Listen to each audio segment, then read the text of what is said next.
Bonsoir, bienvenue. Merci d'être si nombreux ce soir pour venir écouter Olivier Hamon. Bonsoir, c'est notre 5e conférence 2040 J'y vais. Je suis Annick Wagner du Hub des Possibles. Et pour ma part, je suis Chantal Peyer aussi du Hub des Possibles. Et on va accueillir d'abord Vincent Baudrier, directeur du Théâtre de Vidy, pour quelques mots.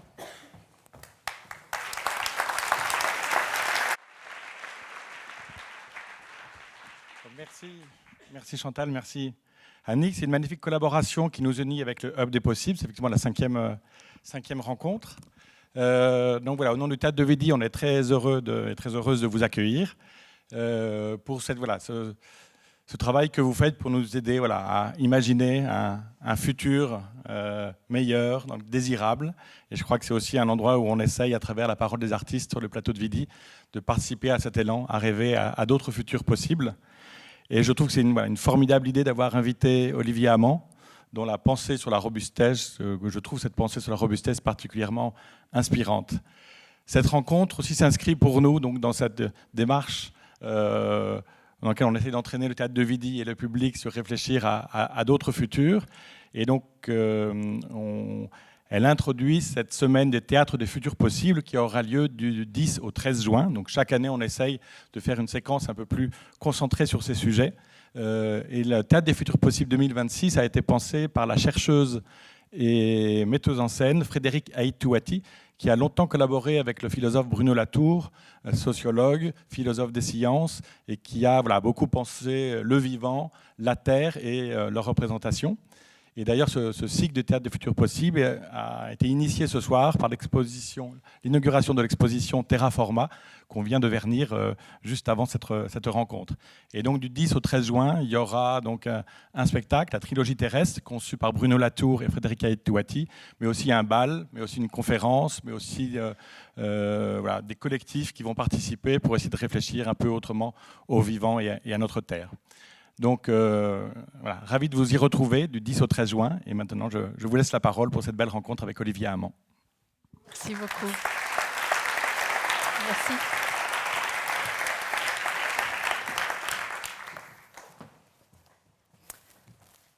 Alors, le Hub des Possibles, qu'est-ce que c'est ? Quand nous l'avons créé avec Chantal Peyer, nous nous sommes dit nous voulons aider les gens à être en capacité de construire le futur. Puis pas n'importe quel futur, des futurs durables, souhaitables, des futurs qui font envie. Bref, nous aider à cultiver notre pouvoir d'agir à toutes et tous. Comment est-ce que nous nous y prenons ? Eh bien, tout d'abord, nous travaillons avec les organisations et œuvrons à la facilitation. Ça veut dire quoi ? Ça veut dire que nous faisons émerger des solutions. Nous travaillons avec des questions du présent et rassemblons les acteurs du public, du privé et de la société civile pour trouver des solutions ensemble. On met en place aussi des labs des futurs avec différents collègues, dont Carole Chaplat, que vous entendrez tout à l'heure en fin de conférence.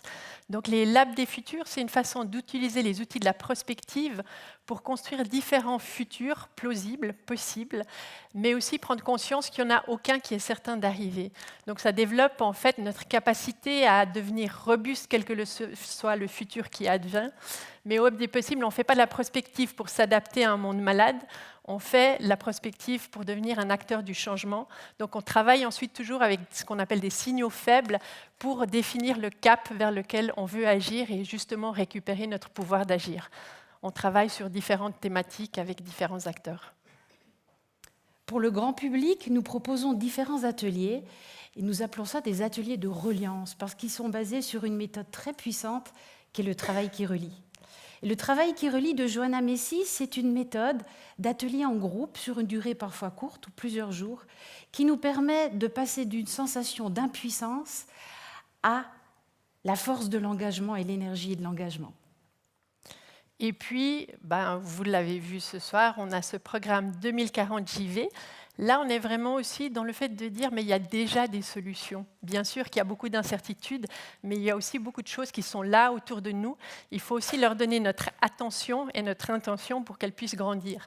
Donc, on a ces conférences avec différents intervenants. On a aussi un podcast qui s'appelle 2040 JV, où je documente en fait beaucoup d'initiatives qui existent déjà en Suisse romande et qui montrent le chemin d'une Suisse dans les limites planétaires et dans laquelle il fait bon vivre.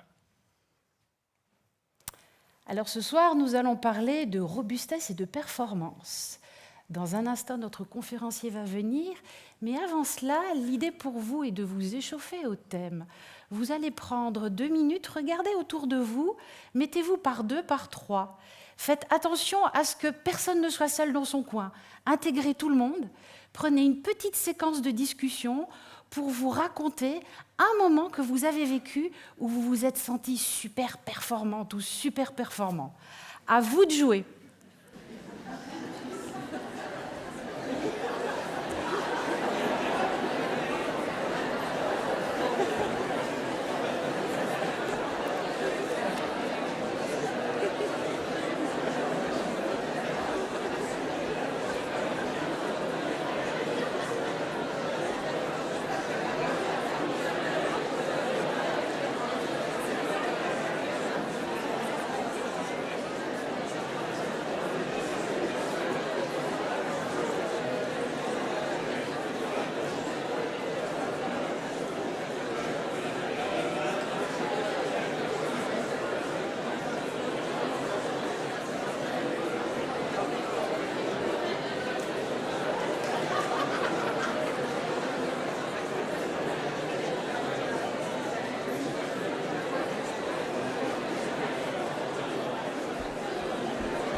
Ok, j'espère que vous avez été si performants parce que c'était vraiment très court. Alors quand vous vous branchez sur ces moments où vous êtes super performante et performant, c'est quoi les mots qui vous viennent? On peut en entendre quelques-uns comme ça à la volée?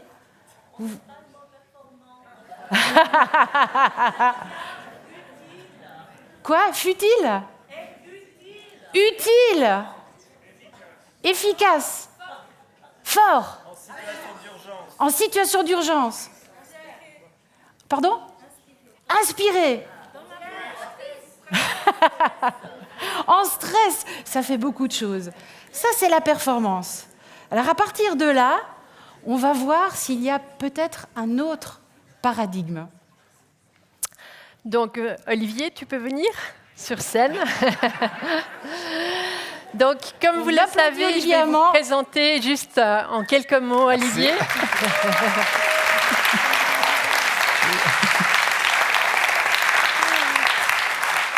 Donc, merci encore d'être là ce soir avec nous. Avant que je te donne la parole, je vais te présenter quand même en quelques mots. Donc, comme vous le savez sans doute tous et toutes, Olivier est biologiste.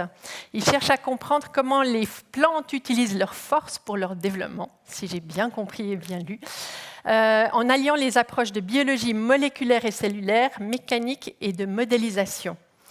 Il est directeur aujourd'hui du laboratoire de recherche au laboratoire de reproduction et développement des plantes de Lyon, directeur de l'Institut Michel Serres, rédacteur en chef de la revue Quantitative Plant Biology.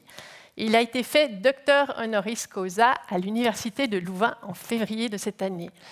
Et si je dis tout ça, ce n'est pas juste pour t'honorer, mais parce que je pense que c'est effectivement essentiel de souligner que c'est à partir de l'observation du vivant qu'Olivier a développé une grille de lecture qui lui permet d'appréhender aussi différemment la réalité des humains et du fonctionnement de nos sociétés. Il a écrit de multiples livres que vous pourrez, si vous le souhaitez, acheter et vous faire dédicacer à la sortie au stand de la librairie Payot, dont un tout dernier livre qui vient de sortir et qui s'appelle « Chronique d'un monde qui craque », un titre qui tombe à point. Et c'est vrai que dans ce monde qui craque un peu de tous les côtés, Olivier, tu es un peu, pour beaucoup d'entre nous qui sommes là, comme un engrais naturel, évidemment, qui nous permet de polliniser, de faire grandir d'autres possibles et de se sentir légitime aussi dans notre façon de penser qu'autre chose est possible. Et dans ce monde aujourd'hui qui est marqué par l'incertitude, par aussi une grande complexité, tu nous dis au fond que la vulnérabilité, que les liens, que les contradictions, et j'ai envie de dire même que la poésie non seulement constitue notre humanité, mais peuvent aussi dessiner les contours d'une autre société. Donc c'est vrai que pour nous, au Hub, c'était une évidence de t'inviter. Et les contours de cette société, tu vas nous en parler tout à l'heure. C'est vrai qu'aujourd'hui, on entend tellement parler de Peter Thiel, de tous ces géants de la tech, qui au contraire sont dans une vision du monde où le salut passe par le contrôle absolu, par l'efficience technologique et par l'optimisation au prix de la démocratie. C'est vraiment important pour nous aussi au Hub de cultiver cette posture où on peut aborder l'incertitude avec de la curiosité et j'ai envie de dire même avec de la joie. Merci beaucoup. Absolument. Eh ben, merci beaucoup, merci de l'invitation. Je vais passer mes gâteaux. Ravi d'être là, surtout à Vidi, avec cette programmation absolument extraordinaire. Vous avez une chance incroyable à Lausanne, j'espère que vous le savez. Mais donc voilà, alors je vais vous parler de robustesse.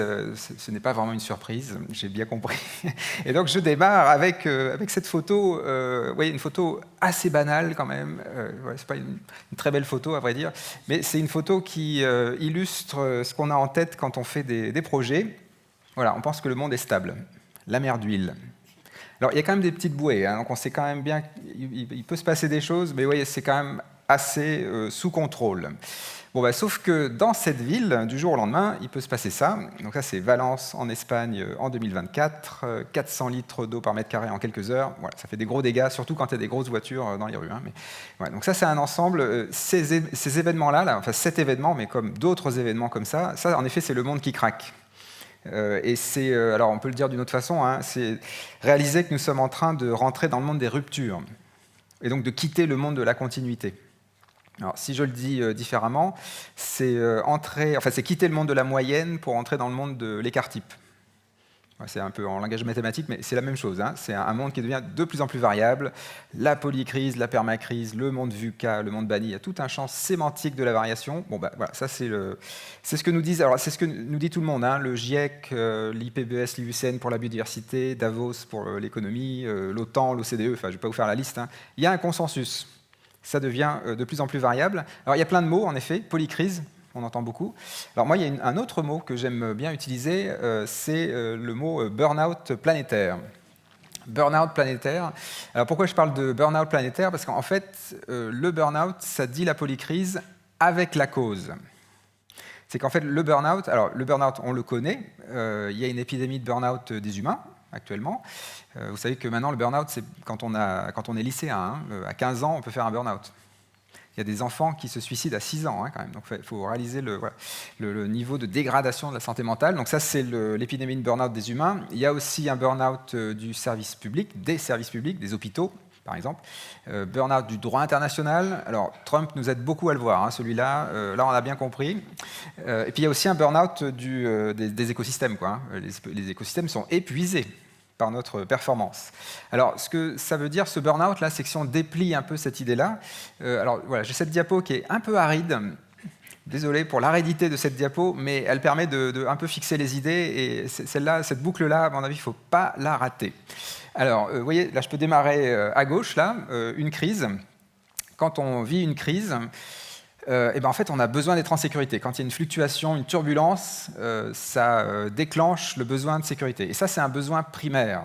Tout le monde a besoin d'être en sécurité. Un enfant a besoin d'être en sécurité pour se développer. C'est vraiment un besoin primaire, comme le besoin de respirer, comme le besoin de s'alimenter. Voilà, c'est un besoin primaire. Donc là, en fait, il n'y a pas de problème. La crise appelle le besoin de sécurité. Ce qui est bizarre, c'est de transformer le besoin de sécurité... Pardon, je vais boire un coup d'eau, parce que sinon, je vais me silencer moi-même. Le besoin de sécurité, on le transforme en besoin de contrôle, et ça, c'est bizarre. Et il faut vraiment réaliser à quel point c'est bizarre. Oui, un exemple, hein, si vous étiez dans une dictature, il y aurait beaucoup de contrôle seriez-vous en sécurité? Oui, vous avez la réponse. Hein. Un autre exemple, c'est, vous savez, là, on a eu les élections municipales là, il n'y a pas très longtemps en France. C'était à qui mettrait le plus de caméras de vidéosurveillance. Donc ça, c'est du contrôle au service de la sécurité. Alors qu'on a vu qu'à Téhéran, qui a mis des vidéos de caméras de vidéosurveillance, le Mossad israélien a hacké les caméras et a mis le régime iranien en insécurité. Enfin, il faut juste réaliser que le contrôle, c'est la faille de sécurité. C'est quasiment le contraire de la sécurité. Oui, le côté délirant hein, d'augmenter le contrôle pour se mettre en sécurité. Enfin, si vous êtes déjà fait arnaquer par un faux banquier, la double authentification, ça rend le faux banquier beaucoup plus crédible. Oui, c'est vraiment la faille de sécurité, hein, le contrôle. Alors, bon, donc, on y va, nous, on augmente le niveau de contrôle. Hein, c'est vraiment le monde du tout contrôle. Hein. Alors, ce monde du tout contrôle, qu'est-ce qu'il demande? De la performance. Augmenter les performances. Alors, que je définis bien, hein, c'est-à-dire, c'est la définition du contrôleur de gestion. Alors, vous voyez déjà, contrôleur de gestion, c'est du radotage du contrôle. Hein. Le contrôle, la gestion de la gestion, on ne sait plus très bien, mais c'est du contrôle. Alors, cette définition de la performance, c'est la somme de l'efficacité et de l'efficience. Efficacité, atteindre son objectif. Efficience, avec le moins de moyens possible. Voilà, quand on est performant, on atteint sa cible, hein, avec le moins de moyens possible. Alors, vous voyez, pour les caméras de vidéosurveillance, hein, c'est le crédit social, par exemple. On va mettre de l'IA pour rendre ces caméras encore plus performantes. Et quand on fait ça, quand on augmente les performances, on épuise les ressources. Toujours. Quand on augmente les performances, on épuise les ressources. Pensez au sprinter qui fait sa performance, il épuise ses ressources métaboliques. Quand on doit bien se concentrer pour écouter quelqu'un, on épuise ses ressources métaboliques aussi. Hein. Moi, je vous le dis. Donc, on épuise ses ressources. Alors, quand on épuise ses ressources, qu'est-ce qu'on prépare? La crise suivante. Tout simplement, parce qu'on a épuisé les ressources. Oui, donc ça, c'est une boucle absolument vicieuse, c'est un cercle vicieux. Quand il y a une crise, on augmente la performance. Quand on augmente la performance, on prépare la crise suivante. Donc c'est un peu le hamster qui court dans sa roue. Donc ça, c'est ce que les systémiciens appellent efficiency trap, le piège de la performance. C'est vraiment un piège. Chaque fois, on augmente la performance et chaque fois, ça va entraîner la crise suivante. Alors je peux vous le dire d'une autre façon, mais c'est la même idée. Hein. C'est reformulé, mais c'est la même idée. Quand nous mettons l'accent sur la performance, c'est une performance qui est relative. On est toujours plus ou moins performant que son voisin. Donc, c'est un appel à la compétition. Et dans une compétition, ceux qui gagnent, ce sont toujours les plus violents. Et ça, il ne faut pas le rater. Parce que ce n'est pas une question, hein, c'est une observation. C'est toujours vrai. Je vais reprendre mon sprinter en performance sportive, en compétition, il est violent avec son corps. En fait, c'est douloureux la performance. À chaque fois, hein, le pompier qui est en compétition avec l'incendie est aussi violent avec son corps. Ça chauffe, quoi. Là, si je reprends la géopolitique, on a 3 pays qui sont en train d'envahir leurs voisins, là, la Russie, l'Ukraine, le Rwanda. Voilà. La Russie, Israël et le Rwanda. Ces 3 pays qui ont été humiliés lors de la précédente compétition. Donc ce n'est pas la seule raison, mais il ne faut pas la rater celle-là, hein, quand même. Hein. C'est qu'en fait, quand il y a une compétition, il y a toujours de l'humiliation. Donc c'est toujours violent. Donc ça, c'est pas en fait, c'est pas ça le problème. Hein. C'est juste que ça existe. Et à vrai dire, on est bien content d'avoir des pompiers performants qui se font violence. Oui. Donc c'est pas un problème. Le pompier qui est dans l'incendie, en fait, il y a un protocole pour l'arrêter. C'est qu'au bout de 20 minutes, il sort de l'incendie. Parce qu'en fait, il a un pic d'adrénaline et en fait, il veut y rester dans l'incendie. Hein. Enfin, je veux dire, il rester peut-être pas dans tous les sens du terme, mais rester plus longtemps. C'est vraiment la performance est addictive, quoi. Donc, il y a un protocole pour le sortir et puis il y a quelqu'un qui va le scanner là pour lui dire là, tu y retournes pas, quoi. Donc, il y a vraiment un protocole pour arrêter la performance. C'est pareil dans le sport de compétition. Hein. Normalement, il y a un protocole pour arrêter. Notre problème, nous, société contemporaine, c'est qu'il n'y a pas de bouton stop. On n'arrête pas la performance. Faites un petit scan de votre journée, faites un safari de la performance. Vraiment, je vous invite, hein, c'est très éclairant. Hein, baladez-vous, faites un safari de la performance au supermarché, dans les rues de Lausanne, dans votre cuisine. Il y en a partout. On ne se connaît pas, mais je suis à peu près sûr que la routine du petit déjeuner, elle est optimisée. Ouais, bah, il y a la performance. Donc en fait, c'est partout, hein. C'est vraiment, voilà, c'est très très très commun. Donc en fait, c'est ça notre problème, c'est que une culture de la performance, c'est une culture de la violence. Et donc on fait de la violence du matin au soir. Alors c'est un on diffus, hein, plus ou moins, hein, évidemment, hein, mais quand même, c'est une culture de la violence. Alors cette culture de la violence, bon, bah, elle se voit très bien, alors, comme je le disais, hein, chez les humains, dans les systèmes sociaux, mais dans les écosystèmes, c'est vraiment très frappant. Hein. Enfin, la crise socio-écologique, c'est ça le burn-out planétaire, hein, quelque part. C'est notre performance déclare une guerre à la vie. Voilà, et même guerre, d'ailleurs, hein, comme disait Michel Serres, hein, c'est trop léger, parce que quand il y a une guerre, il y a des crimes de guerre, donc il y a des lois. Ce qu'on fait au vivant, c'est vraiment de la violence, c'est sans loi, en fait. Voilà, on dézingue le vivant sur Terre. Alors, bon, il y a ces 4 sujets-là, je ne vais peut-être pas rentrer dedans, parce que je pense que vous êtes bien au courant. Si vous êtes venu ce soir, à mon avis, vous connaissez bien le sujet, donc je ne vais pas en rajouter. Voilà, mais ça, en tout cas, ça, on peut le voir ça comme un burn-out planétaire, burn-out des écosystèmes, quoi, causé par notre performance. Et en fait, ce qu'il faut retenir de tous ces rapports scientifiques sur tous ces sujets-là, il y a plein de choses, hein, des gigatonnes de CO2, du cadmium, des PFAS, enfin, tout ce que vous voulez, quoi. Mais ce que je voudrais surtout mettre en avant, c'est le mot en rouge là-haut, le monde fluctuant. En fait, je retombe sur mes pattes. Le monde fluctuant, qu'est-ce que ça veut dire fluctuant? Ça veut dire variable et imprévisible. Et donc, si vous lisez bien les rapports scientifiques sur ces sujets-là, c'est ça qui sort en premier. Un monde qui devient plus incertain. On est en train de quitter 10 000 ans de stabilité climatique, par exemple. Donc, ça devient plus instable. Alors, qu'est-ce qu'on fait dans ce monde fluctuant? La première chose à faire, c'est de se poser la question. C'est fou, hein, mais ne pas se poser cette question-là, c'est vraiment rater la marche. C'est vraiment rater tout ce que nous disent les rapports scientifiques. Donc, comment habiter le monde fluctuant? Rien que ça, hein, se poser cette question-là, c'est une question révolutionnaire. Et j'aimerais bien que vous voyiez à quel point c'est révolutionnaire. Parce qu'en fait, si on réfléchit bien, on a construit tous nos systèmes sur la base d'un monde stable. Donc en fait, se poser cette question-là, comment habiter le monde fluctuant, c'est surtout quitter l'idéologie du monde stable. Et vraiment, je vous invite à réaliser à quel point nous avons tout construit sur l'idée d'un monde stable. Système éducatif, système économique, système financier, c'est absolument incroyable. Enfin, juste quand même, pour le dire un mot, ce qui se passe au Moyen-Orient, là, c'est une caricature. Là, d'un seul coup, on se rend compte qu'un tiers de l'hélium vient du Qatar. On se réveille. Le Koweït se réveille en se rendant compte que 93% de son eau douce, c'est de l'eau dessalée qui dépend du pétrole. L'économie numérique se réveille en se rendant compte que les data centers ne sont pas protégés. Alors, je ne parle même pas de rampes antimissiles, hein, mais juste de pouvoir les débrancher aussi rapidement. Oui, tout est comme ça, en fait. On a tout suroptimisé. Et donc, c'est pour ça que ça craque. C'est que c'est des systèmes hyper fragiles. Donc, c'est ça l'idéologie du monde stable, hein, et qu'on a laborieusement entretenu pendant très longtemps. Bon, ben voilà, maintenant, il faut plutôt se poser cette question-là. Le monde devient fluctuant, donc comment l'habiter?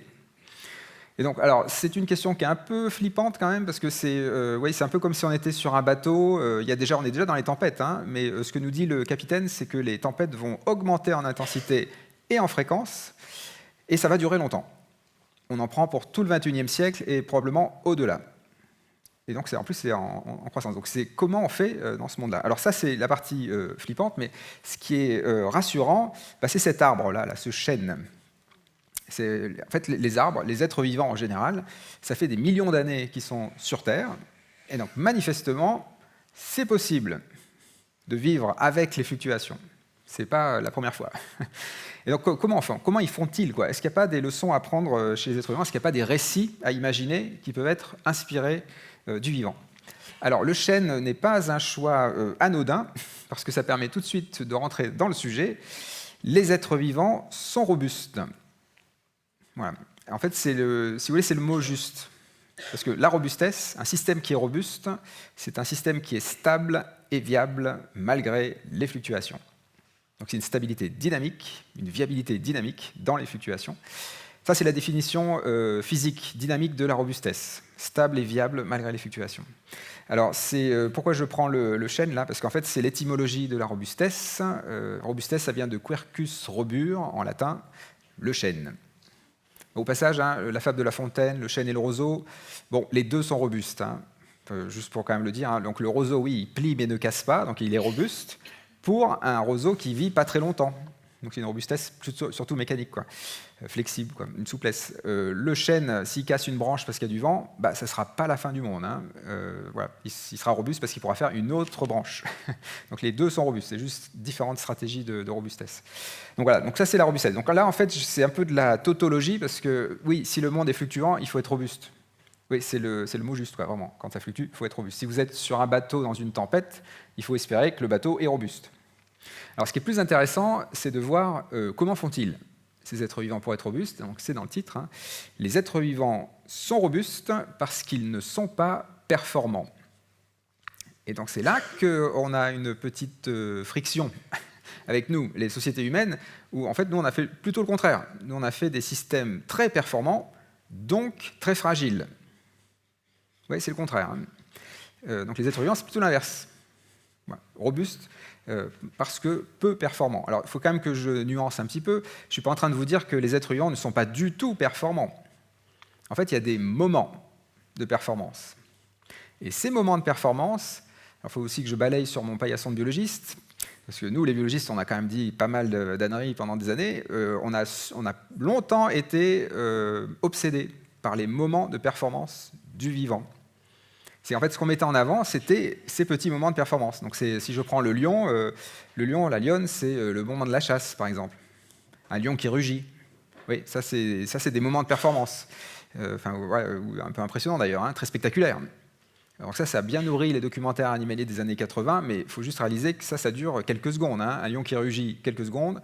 Une lionne qui chasse, allez, 1 minute. Un lion, hein, ça dort, voilà, ça ressemble à ça, hein, ça dort 16 à 20 heures tous les jours. Donc, voilà, statistiquement, il ne se passe pas grand-chose. Hein, on s'ennuie quand on fait un documentaire animalier hein, sur les lions. Hein, voilà, il se passe quand même pas grand-chose. Alors, et tout est comme ça, en fait. C'est ça qui est dingue. C'est que pendant des années, nous, les biologistes, mais ça dit énormément hein, de notre obsession. Alors, notre obsession à nous, les humains, hein, pour la performance, ça dit énormément de notre obsession pour la performance. Ça ne dit rien du vivant. C'est fou, hein, c'était devant nos yeux, hein, mais on voulait absolument voir le monde performant, le vivant performant. Un autre exemple que j'aime bien citer, hein, c'est Gilles Boeuf qui en parle, là, de la libellule qui peut se prendre 30 G. 30 G. Donc, vous savez, les astronautes là, qui ont fait le tour de la Lune, là, ils se sont pris 5 G au décollage. Quoi. 30 G, la libellule, sans scaphandre. Incroyable, hein. Donc c'est quand même, voilà, on peut se dire, bah là, vous voyez bien qu'il y a de la performance dans le vivant. La libellule, 30 G, 6 fois plus. Oui, alors sauf que la libellule, si vous la regardez bien, bah, c'est un peu pareil, elle est sur sa brindille d'herbe et bah, il ne se passe pas grand-chose en fait. Hein. Elle est quand même longtemps là et puis elle vole un peu, quoi, mais bon, c'est pas, ouais, elle va piquer une fois de temps en temps, quoi, mais c'est quelques secondes. Donc en fait, c'est ça qui est fou. Hein, voilà, statistiquement, encore une fois, la libellule, bon, bah, ouais, il ne se passe pas grand-chose. Donc tout est comme ça. Un petit dernier exemple quand même pour la route, le cœur humain. Le cœur, on peut le présenter comme une pompe incroyable qui envoie du sang à haute pression. Alors oui, mais qu'est-ce qu'il y a juste après le cœur ? Une artère qu'on appelle la crosse aortique. Alors ce qui m'intéresse, c'est crosse, parce que c'est un coude. Alors envoyer du sang à haute pression dans un coude, c'est de la mauvaise plomberie. C'est vraiment pas performant. Et pourtant, on se le trimballe toutes et tous, hein, ce truc-là. Hein. Bon, ça a l'air de faire le job, quoi. Voilà, ça tourne. C'est pas extraordinaire, hein, vraiment pas, hein, mais bon, ça tient la route. Ouais. Manifestement, c'est assez robuste, good enough. Quoi. Voilà, c'est ça qui est sélectionné au cours d'évolution, hein, finalement. Hein. On cherche pas le. Voilà. En fait, c'est du bricolage. Hein. C'est un cœur qu'on a plus ou moins hérité d'un poisson qui envoyait du sang dans les branchies. Bon, oui, on n'a plus de branchies maintenant. Donc, il a bien fallu bricoler pour. Voilà. Je caricature un peu, mais bon, ça ressemble à peu près à ça.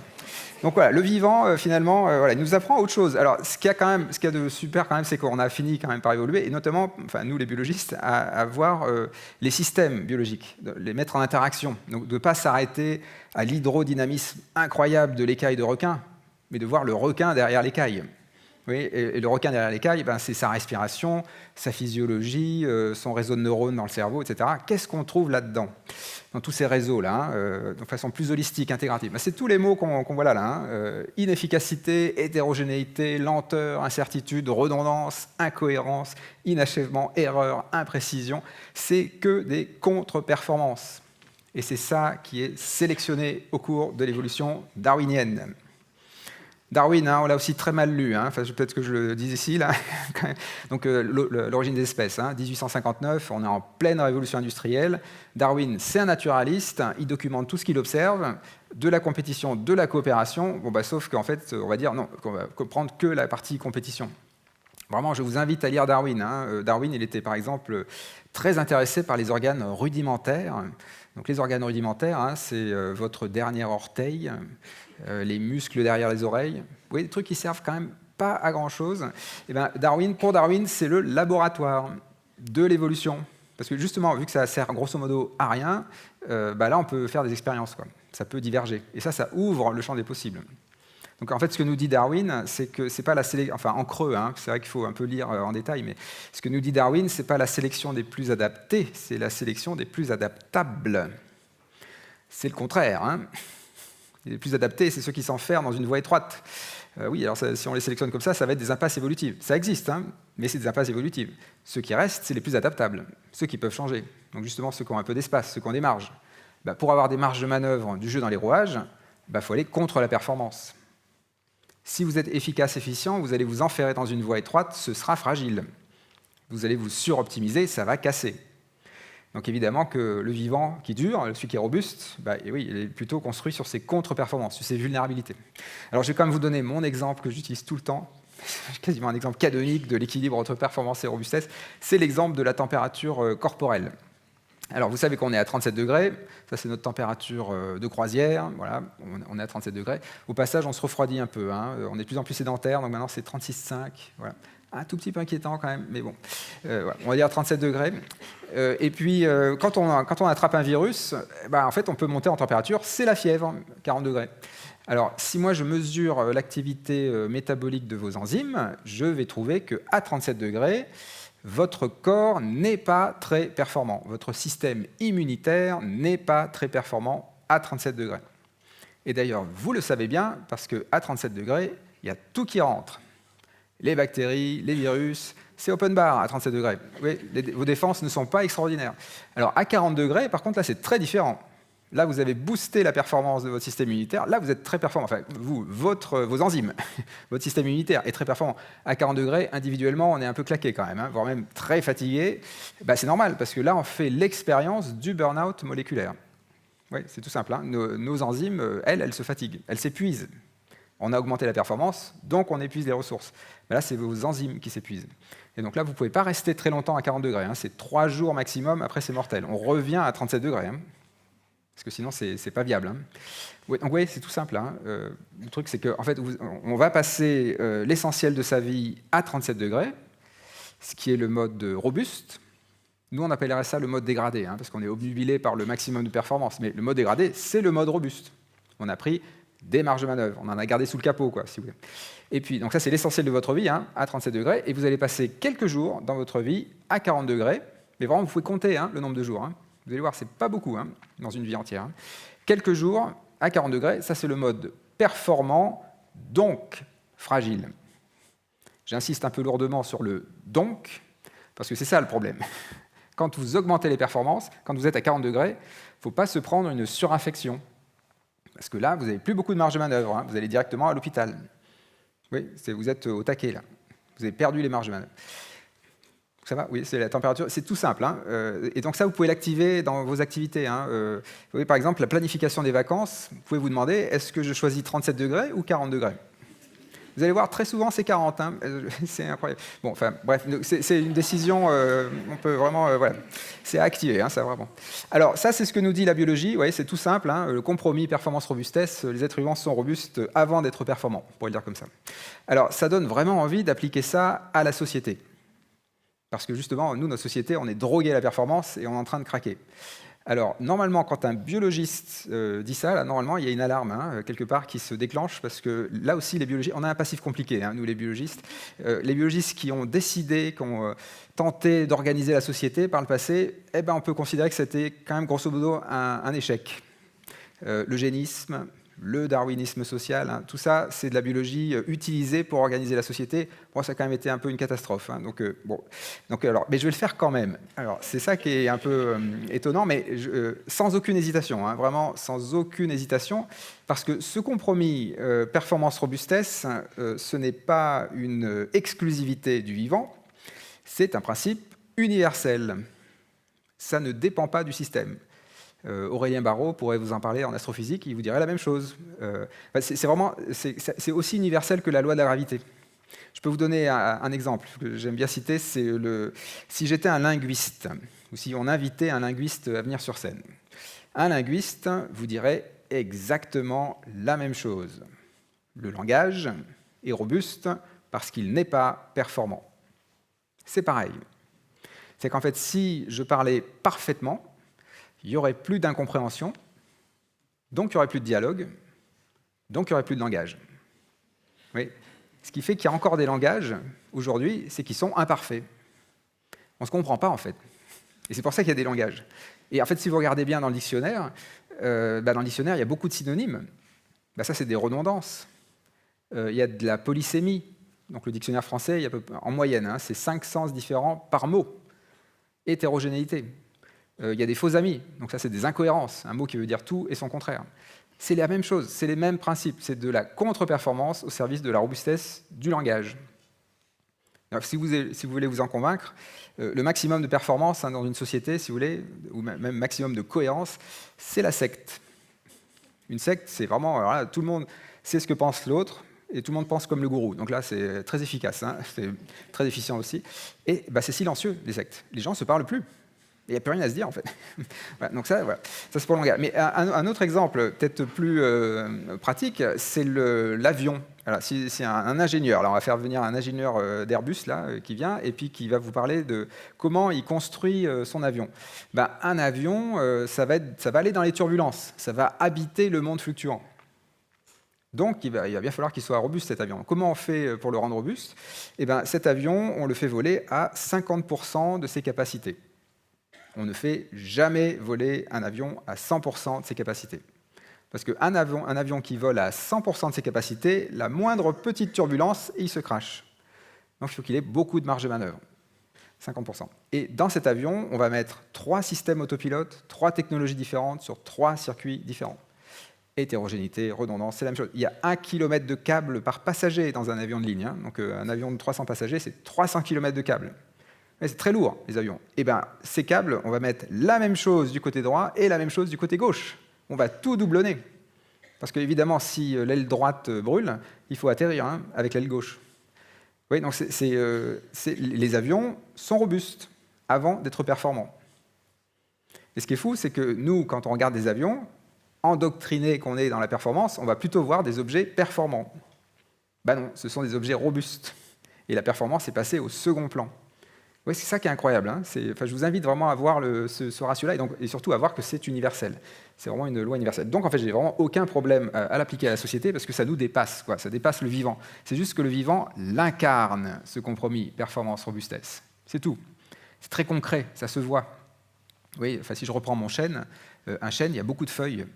C'est très redondant. Et puis il y a beaucoup de bourgeons, il y a beaucoup de branches, il y a beaucoup de racines. Ouais, c'est très robuste. Mais c'est la redondance qui permet entre autres, qui permet cette robustesse. Alors allons-y. Donc du coup, la société, qu'est-ce que ça peut nous dire ? En fait, ce que ça nous fait réaliser, donc c'est pour ça que je suis très heureux de le dire ici dans un théâtre, c'est que ce qui nous arrive, ce n'est pas une crise écologique, c'est pas une crise géopolitique, c'est pas une crise sociale, c'est pas une crise économique, c'est une crise culturelle. Ce qui nous arrive, c'est une crise culturelle. Nous sommes en train de changer de culture. C'est là que ça se passe. C'est très profond. Oui, ce n'est pas une histoire de panneau solaire, hein. C'est beaucoup plus profond que ça. Hein. Alors, une crise culturelle, c'est quoi ? Alors, il y a un mot qui est pratique pour ça, c'est le mot progrès, qui est un peu un gros mot actuellement. Mais le progrès, moi je le prends parce qu'il justement, il faut le faire dérailler ce mot-là. Alors, le progrès, pendant très longtemps, le progrès, ça a été guidé par les gains de performance. Alors, si on doit remonter, on peut remonter jusqu'au néolithique. Le néolithique, c'est l'âge de la pierre polie. Donc c'est déjà de l'optimisation de la taille de la pierre. Donc c'est déjà de la performance à l'époque. Mais c'est surtout le moment où les humains prennent l'habitude d'habiter. Voilà, on peut le dire comme ça. Ils se sédentarisent et ils inventent l'agriculture. Donc en fait, ils prennent le contrôle du territoire. Ça, c'est le néolithique, et après ça ne s'est pas arrêté. Hein. Les colonisations, les plantations, la mécanisation, la grande accélération, ouais, c'est que... Et l'IA aujourd'hui, voilà, c'est toujours une course vers toujours plus de performance. Bon, ce qui change aujourd'hui, là, en 2026, et depuis déjà quelques années, c'est qu'on se rend compte que cette performance devient contre-productive. On est dans l'ère de la performance contre-productive. C'est-à-dire que plus on augmente la performance, plus on alimente le burn-out planétaire. Donc en fait, ce dont on se rend compte, c'est que cette flèche du progrès, c'est une courbe en cloche. Voilà. Donc en fait, c'est très simple. Hein.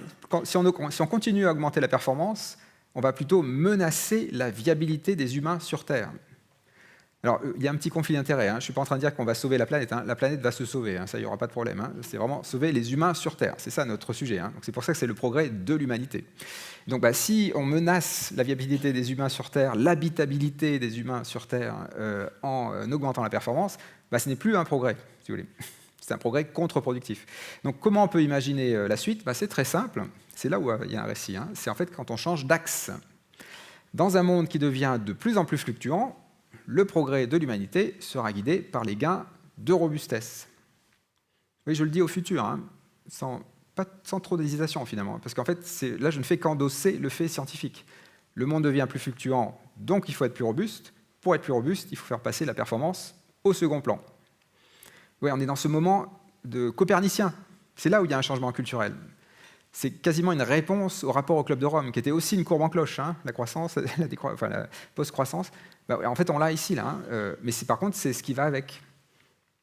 Là, on rentre dans le monde de la robustesse. Alors, juste quand même le point clé hein, sur ce schéma, qui est aussi très aride, hein, et qui est bien trop simpliste, hein, mais c'est juste pour poser l'idée. Le point important sur ce schéma, c'est de bien réaliser que performance et robustesse sont sur deux axes différents. Parce qu'on ne peut pas être très performant et très robuste. Ça, c'est pas possible, c'est impossible physiquement. Si vous êtes très performant, vous êtes très optimisé, très spécialisé, très expert, très adapté, donc peu adaptable. Si vous êtes très robuste, c'est l'inverse. Vous diversifiez, vous explorez, vous expérimentez, vous êtes très adaptable, donc jamais vraiment adapté. Oui, il y a du jeu. Il y a des fils qui dépassent. Voilà, ça c'est la robustesse. Si je vous prends peut-être une analogie musicale, si j'étais un musicien un peu perfectionniste, qui travaille sa partition vraiment très très fort, hein, qui essaye de faire de la performance, donc c'est plutôt l'axe des X là. Hein. Voilà, j'essaie de faire de la belle performance, mais de la performance au sens de la perfection. Alors là, oui, la musique, on va bien l'entendre jusqu'à ce qu'il y ait une bourrasque de vent. Et la partition s'envole. Et là, c'est compliqué. Bon, on peut avoir une bonne mémoire, mais quand même, ça peut être compliqué. Maintenant, je suis une jazzwoman, je fais du free jazz, impro libre au total.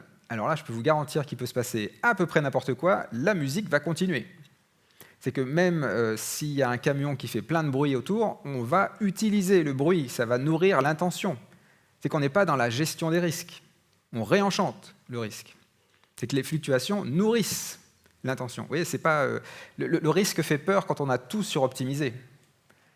Quand on est très robuste, on a construit sur le risque. Donc il ne fait pas peur, le risque. C'est notre fondation.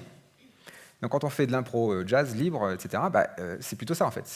Si le collègue saxophoniste a fait un fa dièse au lieu de faire un sol, on va en faire quelque chose. Hein. Et au contraire, ça va nous donner des idées. C'est plutôt ça en fait. Vraiment, on réenchante le risque. Ça, c'est ça la robustesse. On vit avec le monde fluctuant, on vit avec les fluctuations.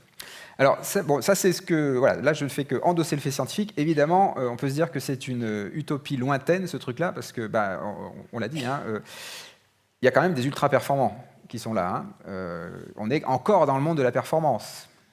Les investisseurs, ils veulent des retours sur investissement, les clients veulent des objets pas chers, tout de suite. Il y en a plein partout. Hein. Sébastien Lecornu, chez nous, Premier ministre, avant même d'avoir un gouvernement, il dit « l'État efficace ». Bon, ça, c'est de l'incontinence de la performance. Le mot sort tout de suite. C'est incroyable. C'est toujours positif, quoi, la performance, hein, alors qu'on est en plein burn-out. Oui. Je sais quand même. Il faut voir le délire quand même. Hein. C'est qu'on est dans un burn-out. C'est comme si vous voyez quelqu'un qui était en burn-out et vous lui disiez « Allez, fais un effort ». Ouais, c'est aussi délirant que ça. Hein. Voilà, on est dans ce monde-là. Hein. Alors, c'est ça qui est difficile. On se dit, mais est-ce que c'est bien réaliste? Est-ce que c'est pas un peu romantique, cette histoire-là là? Parce que, enfin, quand même, c'est un monde dur, là, le monde de la performance. Donc, comment on peut imaginer basculer? Alors, il y a une belle analogie du vivant, là aussi, qui est pratique. Vous voyez, le vivant est très généreux. Hein. En fait, c'est ce que je dis souvent. Hein. Si vous voulez habiter le monde, observez-le. Tout est là. Tout simplement. Et donc là, le vivant nous incarne le compromis performance-robustesse. Et puis les nuées d'oiseaux, elles nous incarnent la transformation silencieuse, comme dirait François Julien, ou en tout cas la métamorphose non violente. Donc une nuée d'oiseaux, c'est un système qui change de forme, qui tourne à droite, qui tourne à gauche, qui change de forme. Et ces nuées d'oiseaux, en fait, ça se passe bien, quoi. Les oiseaux ne tombent pas, hein, si vous regardez bien. Tout se passe bien. Alors, comment ça se fait? Comment ça marche? Alors ça, c'est très simple, c'est très bien connu. Ce sont toujours les oiseaux à la périphérie du groupe qui guident le groupe. Parce que les oiseaux à la périphérie, ce sont les premiers à être exposés aux fluctuations du monde. C'est aussi ceux qui ont le plus de marge de manœuvre. Donc c'est eux qui vont voir le prédateur, l'autre nuée d'oiseaux, donc ils vont se synchroniser et ils vont contaminer le cœur du système. C'est vraiment de la périphérie vers le cœur. Et donc ce principe-là, hein, qui est très bien connu, hein, il n'y a plus de questions là-dessus, c'est modélisé, etc. C'est bien connu aussi pour les bancs de poissons, hein, c'est pareil. C'est aussi très vrai pour des systèmes sociaux, y compris humains. La Révolution française, la chute des empires, il y a plein d'exemples comme ça où c'est la périphérie qui démarre et qui contamine le cœur du système. C'est la phrase de Jean-Luc Godard, hein, un voisin, enfin ex-voisin, qui disait « c'est la marge qui tient la page ». Voilà. Donc c'est là que ça se passe. Donc en fait, si vous voulez voir le monde qui bascule de la performance à la robustesse, passez pas trop de temps à aller sur les chaînes d'infos continues. Oui. Sur les chaînes d'infos continues, c'est le cœur du système. Là, ce que vous voyez, c'est le monde performant qui s'effondre. C'est le fameux proverbe africain, hein, un arbre qui tombe fait plus de bruit qu'une forêt qui pousse. Sur les chaînes d'infos continues, c'est spectaculaire, hein, ça fait beaucoup de bruit, tous ces arbres qui tombent. Hein. C'est vraiment le monde de la performance qui se plante, quoi. Et alors, si vous regardez bien d'ailleurs, hein, alors sans parler des Poutine, Netanyahou et compagnie, hein, juste les gens de la Silicon Valley, là, hein, les Elon Musk, les Zuckerberg, les Sam Altman, hein, c'est que des gens qui veulent mourir. C'est incroyable. Alors, ce qui est très paradoxal, c'est que ce qu'ils veulent, c'est être invulnérables. C'est comme ça qu'ils le présentent. Mais en fait, le seul moment où on est invulnérable, c'est quand on est mort. Hein. Mais la vie, c'est d'être vulnérable. La vulnérabilité, c'est pour les êtres vivants qui se soignent. La fragilité, c'est pour les objets qui se cassent. Et donc l'invulnérabilité, c'est quand on est mort. Et donc, si vous regardez bien, alors, Xi Jinping, les Poutine là, qui veulent se prolonger, hein, qui se voient dans une vie éternelle, ils veulent être invulnérables. Sam Altman, il veut que son cerveau aille dans une machine. Il veut mourir, en fait. Zuckerberg, il construit un bunker à Hawaï. Alors déjà, Hawaï... Bon. Mais un bunker, c'est un tombeau. Il y a Elon Musk qui veut aller sur Mars, c'est une planète morte. Hein. C'est fou, hein, c'est que des gens, ils sont très cohérents. Hein. Vous voyez, c'est là aussi la secte de la performance, elle est très claire. Hein. Ils sont tous alignés sur des projets de mort. Hein. Donc ça, c'est clair. Donc ça, c'est le cœur du système. Donc pas très intéressant. Si vous voulez, faites des photos, il faut documenter quand même. Il faudra quand même montrer ça aux générations futures. Hein. Enfin, dans 5 à 10 ans, hein, ça va aller vite, hein, mais il faut quand même le documenter. C'est incroyable ce qu'on est en train de vivre là, hein, ce monde performant qui prend toute la lumière médiatique, quoi. Alors voilà, ce qui est plus intéressant, c'est d'aller voir les marges. Alors les marges, c'est quoi? C'est des collectifs de citoyens, des associations, des territoires, des entreprises qui sont déjà dans les fluctuations et qui inventent déjà des modèles robustes. C'est là que ça se passe. C'est la périphérie. Et ce qui est extraordinaire, c'est que ce monde robuste, ce n'est pas une fiction lointaine pour 2050 ou 2100. Hein. Il est déjà là, le monde robuste, parce qu'il y a déjà des fluctuations. Donc on n'attend pas, quoi. Évidemment, les fluctuations sont déjà là, donc il faut juste regarder les marges. Et si, alors il y a toujours eu, hein, il y a toujours une part de robustesse dans nos systèmes, évidemment, hein, mais là où ça commençait à se massifier, cette robustesse, pour moi, c'est dans la décennie 2010-2020. Il faudrait vraiment faire un travail universitaire là-dessus, hein, quand même, pour bien le montrer, parce que ça vaut quand même le coup. Hein. Là, on est en train de décider quand est-ce qu'on est sorti du néolithique. Ça vaut quand même le coup de donner un peu une date. Moi, je proposerais bien 2008. C'est la crise financière, c'est l'année où on atteint le pic de pétrole conventionnel. Enfin, il y a plein de raisons qui font penser que là, ça y est, on arrive au bout d'un truc, quoi, hein.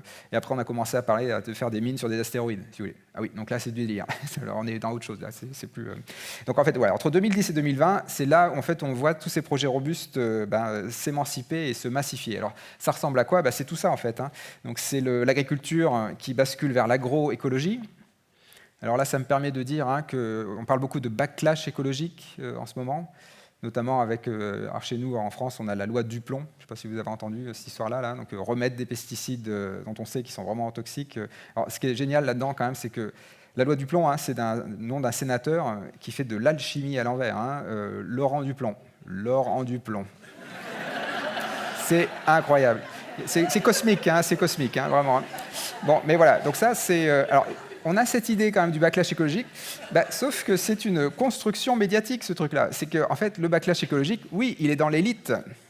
Le patron de la FNSEA, oui, il alimente un backlash écologique. Laurent Duplon, oui, il alimente un backlash écologique. Demandez aux citoyens, est-ce qu'ils veulent un champ plein de pesticides au fond de leur jardin? Et ça, les sondages se multiplient. 2 tiers, c'est à peu près 2 tiers des citoyens, quand on leur demande est-ce que vous voulez accélérer la transition écologique, c'est 2 tiers qui veulent, dans tous les partis, de l'extrême gauche à l'extrême droite. Donc en fait, il n'y a pas de backlash écologique. On n'a jamais eu une population, on n'a jamais eu une majorité si silencieuse, mais si engagée, disons mentalement, sur l'idée que oui, il faut vraiment avancer, quoi. On n'en veut plus de ce monde-là, quoi. Donc en fait, c'est incroyable, il n'y a pas vraiment de backlash. Et donc sur l'agroécologie, depuis 20 ans, les surfaces agricoles en agroécologie augmentent en Europe, chaque année. Un petit paysan ne peut plus démarrer en agriculture intensive, c'est trop cher, c'est trop fragile. Donc en fait, c'est en train d'arriver sous nos yeux. Je peux vous garantir, avec le Moyen-Orient, là, si les engrais azotés de synthèse sont 2 fois plus chers l'année prochaine à cause du pétrole qui devient plus cher, alors là, on va accélérer la transition beaucoup plus vite. Donc c'est malheureux qu'il faille le faire comme ça, dans la violence, mais voilà, on n'est pas comme les nuées d'oiseaux, là, pour le coup, il y aura des chutes, mais ça va accélérer la transition. Et ça nous tombe dessus. C'est ce que dit Denis Meadows, premier auteur au rapport au Club de Rome, qui disait « Nous nous préoccupons des changements globaux, les changements globaux ne se préoccupent pas de nous ». Ça nous tombe dessus. Donc ce monde fluctuant, on va le faire vivre, forcément. Donc voilà, donc l'agroécologie. Un autre exemple, c'est l'économie. Alors si je vous le dis très rapidement, le modèle économique prévalent dans le monde de la performance, dans le monde stable, abondant en ressources, prévisible, le modèle économique dominant, c'est le modèle d'une économie de production qui fait du jetable, de l'obsolescence programmée. Donc il faut produire beaucoup. Et du coup, on se demande de combien d'énergie a-t-on besoin pour produire autant. Bon, dans un monde fluctuant, instable, en pénurie chronique de ressources, on bascule d'une économie de la production à l'économie de la fonctionnalité, de l'usage, du partage, de la coopération. Donc c'est d'autres modèles économiques où on produit moins, mais on partage plus. Oui, mais ce n'est pas par vertu sociale ou écologique. Il n'y a pas le choix. Il n'y a juste pas assez de ressources. Les terres rares raffinées en Chine, si la Chine envahit Taïwan, va bien falloir faire de la circularité, et du coup les objets, va bien falloir qu'ils soient robustes, mécaniquement. Alors il y a plein d'exemples comme ça, mais en fait c'est le monde de la tech.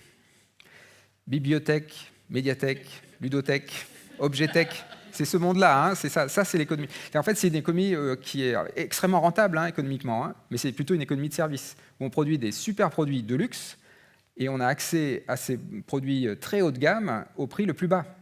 En plus, on inverse le modèle économique, on inverse la loi de l'offre et la demande.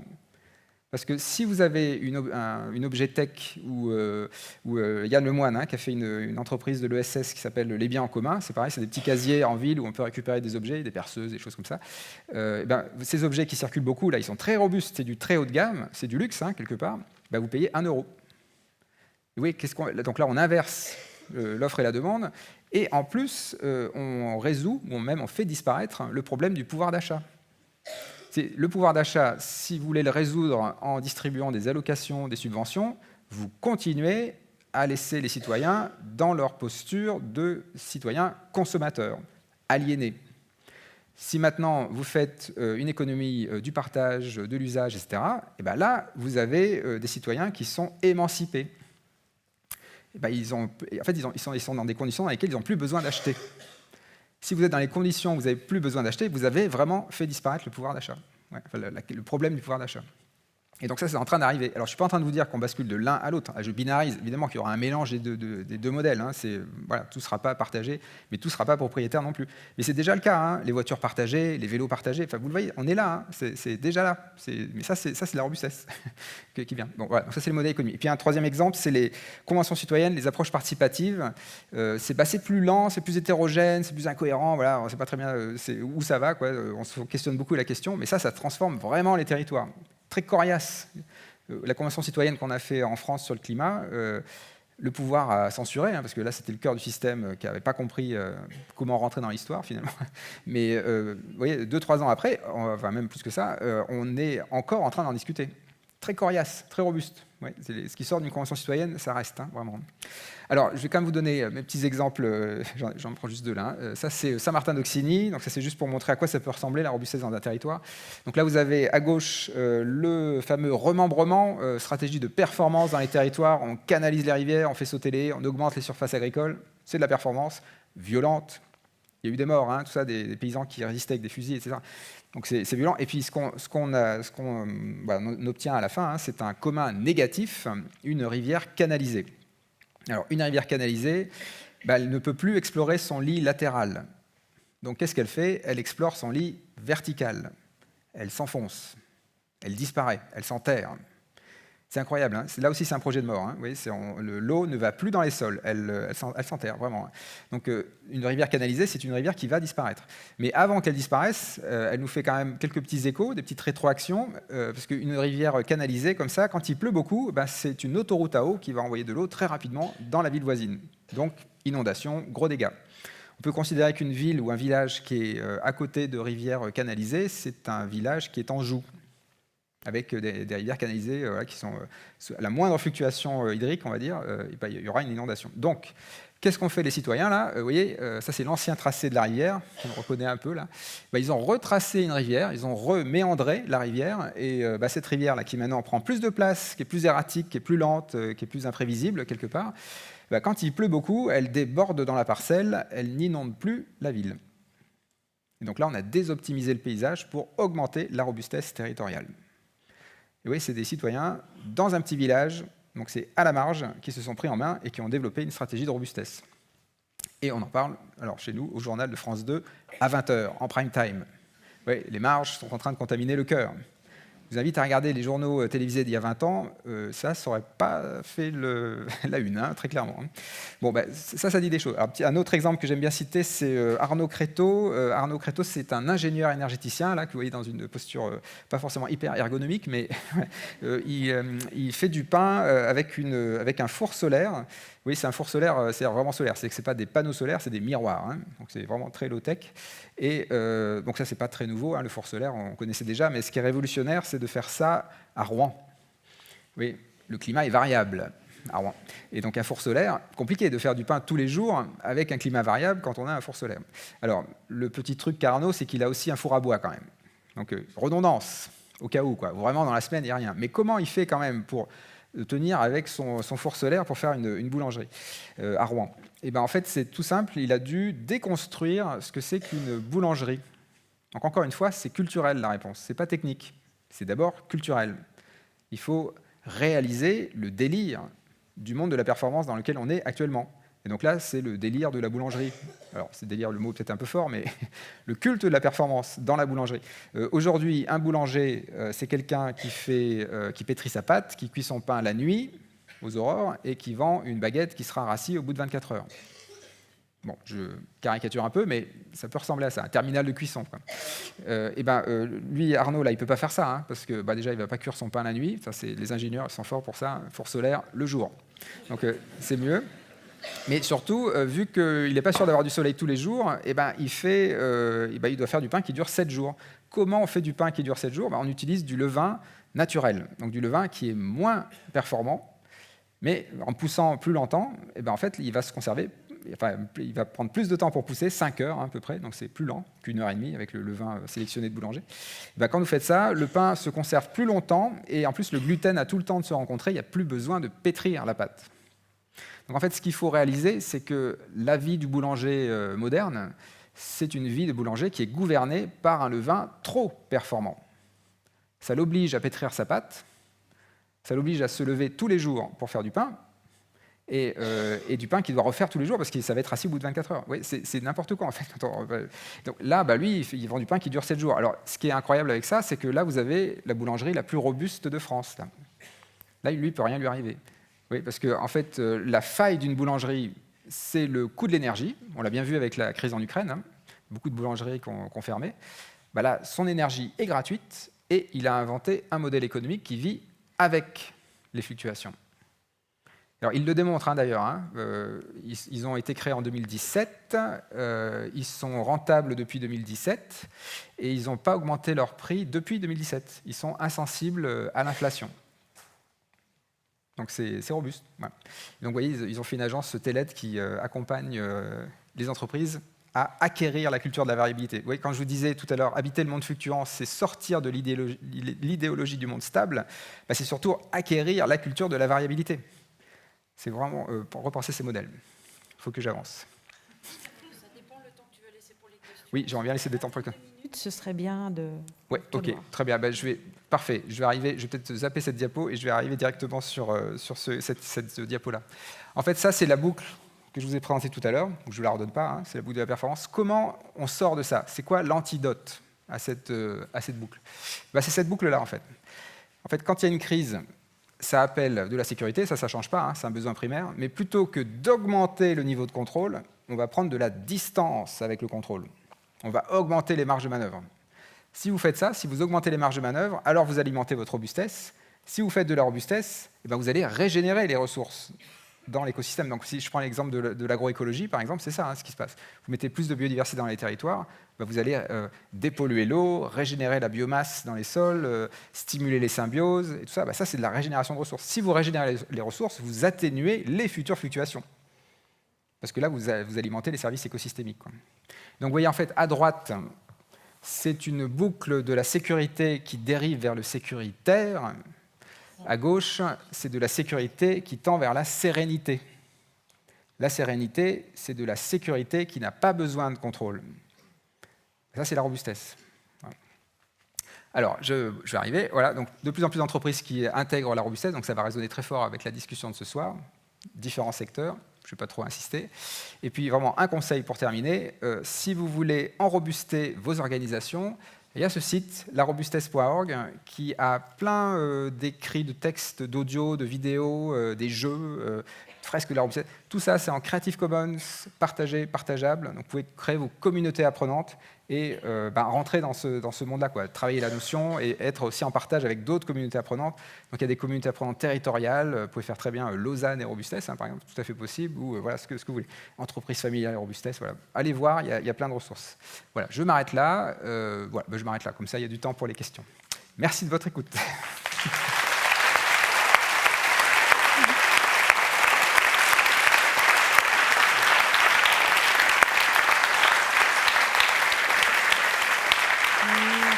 Merci beaucoup, Olivier.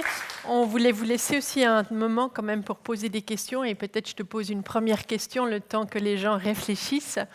Ils lèvent leurs mains. Tu nous as parlé du fait que finalement la robustesse, c'est la sécurité. Et en même temps, ce qu'on voit aujourd'hui, c'est que beaucoup de gens se sentent insécures et du coup ont peur et se crispent sur justement le contrôle. Est-ce que dans le vivant, il y a une... Enfin, je ne sais pas, est-ce que le vivant a peur? Comment est-ce qu'il gère la peur? Ou si le vivant n'a pas peur, comment est-ce que toi, tu fais le parallèle pour dire aussi aux êtres humains comment finalement sortir de cette paralysie de la peur? Alors, la peur existe dans le vivant. Pablo Servigne en parle très bien, le suricate et tout ça. Donc, ça existe, bien sûr. Et la peur est pas... quand je vous montre les deux boucles, ce n'est pas l'une ou l'autre. Là, on fait du « et ». Il faut bien de la performance pour être robuste. C'est ça qui est incroyable. C'est plutôt une question de dosage. On a besoin du pompier dans l'incendie. Le pompier dans l'incendie, il est en mode sécurité performante. On ne fait pas une approche participative quand on va dans l'incendie. C'est de la performance. Mais là, l'intérêt d'avoir peur, c'est qu'en fait, on augmente son niveau de stress et là, on active les super-pouvoirs. C'est un peu comme l'immunité à 40 degrés. On a des super-pouvoirs. On détecte des tas de signaux faibles. On sent beaucoup plus son environnement. Donc là, la peur, elle peut être très positive. Mais ça ne dure pas très longtemps parce que ça consomme énormément de ressources. Donc on ne peut pas être tout le temps dans la peur. Et donc, chez les êtres vivants, c'est la même chose. Il y a toujours cet équilibre. Mais en fait, tout dépend du milieu dans lequel on est. Si on est dans un milieu où il y a plein de ressources, là, on peut être dans le stress permanent. C'est pas très grave, parce qu'en fait, si on se plante, il y a un filet de sécurité. C'est l'abondance des ressources. Si on est dans un écosystème où il y a des pénuries chroniques de ressources, ce qui est l'essentiel des écosystèmes sur Terre, alors là, on ne peut plus. On peut faire ça très ponctuellement. Et donc, l'essentiel du temps, on fait des symbioses où, en fait, on a ce matelas, quoi, et on est en sécurité. En sérénité, même, j'aurais dit. Merci. Donc la parole est à vous. Il y a un micro qui circule. Bonjour. Je travaille avec des athlètes d'élite, je suis leur agent, et j'essaie d'amener de la robustesse dans leur carrière. Quand je leur explique les concepts, que j'ai lu un petit peu dans vos livres, une question arrive souvent. Nico, comment est-ce que j'optimise la robustesse? Normal. C'est difficile de répondre à cette question, et donc peut-être je vais vous la poser à vous. Merci. Alors, c'est presque une blague parce que alors, Michel Guevers, c'est un physicien belge, il a écrit beaucoup de bouquins sur l'optimisation robuste. Alors là, c'est de la discussion de spécialistes, c'est-à-dire que quand on fait de l'optimisation robuste, mais j'utilise pas cette expression-là parce que là, c'est de la confusion. Hein, enfin, ça peut être de la confusion. C'est vraiment un vrai terme en sciences physiques. Hein. L'optimisation robuste, ça veut dire qu'on modélise l'incertitude et qu'on essaye de dégager un espace de viabilité. Il y a aussi Jean-Pierre Aubin, théorie de la viabilité. Tout ça, ça va être une forme d'essayer d'identifier le niveau d'incertitude et du coup d'identifier à peu près la gamme de robustesse qu'on peut avoir. Donc ça serait une réponse, mais alors c'est des mathématiques d'assez haute volée. Je ne suis pas sûr que ce soit très opérationnel. Ce que j'ai envie de dire, c'est plutôt si on fait une approche multicritère. Quand on veut chercher un optimum, on fait une approche multicritère. On prend plein de critères et on se dit, bah voilà, là, il faut mettre le curseur là, et là, on a notre optimum. Là, on pourrait se dire, bah, ça c'est de la robustesse parce qu'on a pris, c'est pluriel, on a fait de l'hétérogénéité, etc. En fait, non, l'optimum est arrogant. Parce que quand on identifie un optimum, on fait l'hypothèse que le monde qui vient est stable et prévisible. Si le monde qui vient est instable et imprévisible, il ne faut surtout pas viser l'optimum. Donc il faut prendre des marges de manœuvre autour de l'optimum. Quand on fait ça, ce qui est extraordinaire, c'est que les chemins qu'on trouve sont arborescents. Donc en fait, ça ouvre d'autres chemins, quoi. On peut atteindre d'autres chemins. Donc si, enfin, je vais peut-être pas prendre des exemples, mais bon, ouais, voilà, je dis de façon très très générale comme ça. Mais dans le sport, alors par contre c'est ça où et dans les athlètes, là c'est incroyable. Il y a un article dans Science qui est paru il y a quelques mois là, qui le dit très très bien. C'est une étude où ils ont suivi 30 000 personnes. Alors c'est pas seulement dans le sport, hein, c'est les athlètes dans tous les styles, hein, athlètes des échecs, athlètes de la musique, enfin donc vraiment les virtuoses. Et ils ont suivi des enfants, genre de 5 ans, quoi, qui sont vraiment virtuoses à 5 ans, du sport, des échecs, etc. En général, ces enfants ne deviennent jamais des champions. Parce qu'en fait, ils se sont enferrés dans une voie étroite bien trop tôt. Et ils craquent. Les champions actuels, ce sont ceux qui ont fait de la polyvalence quand ils étaient petits. Ils ont nourri leur robustesse.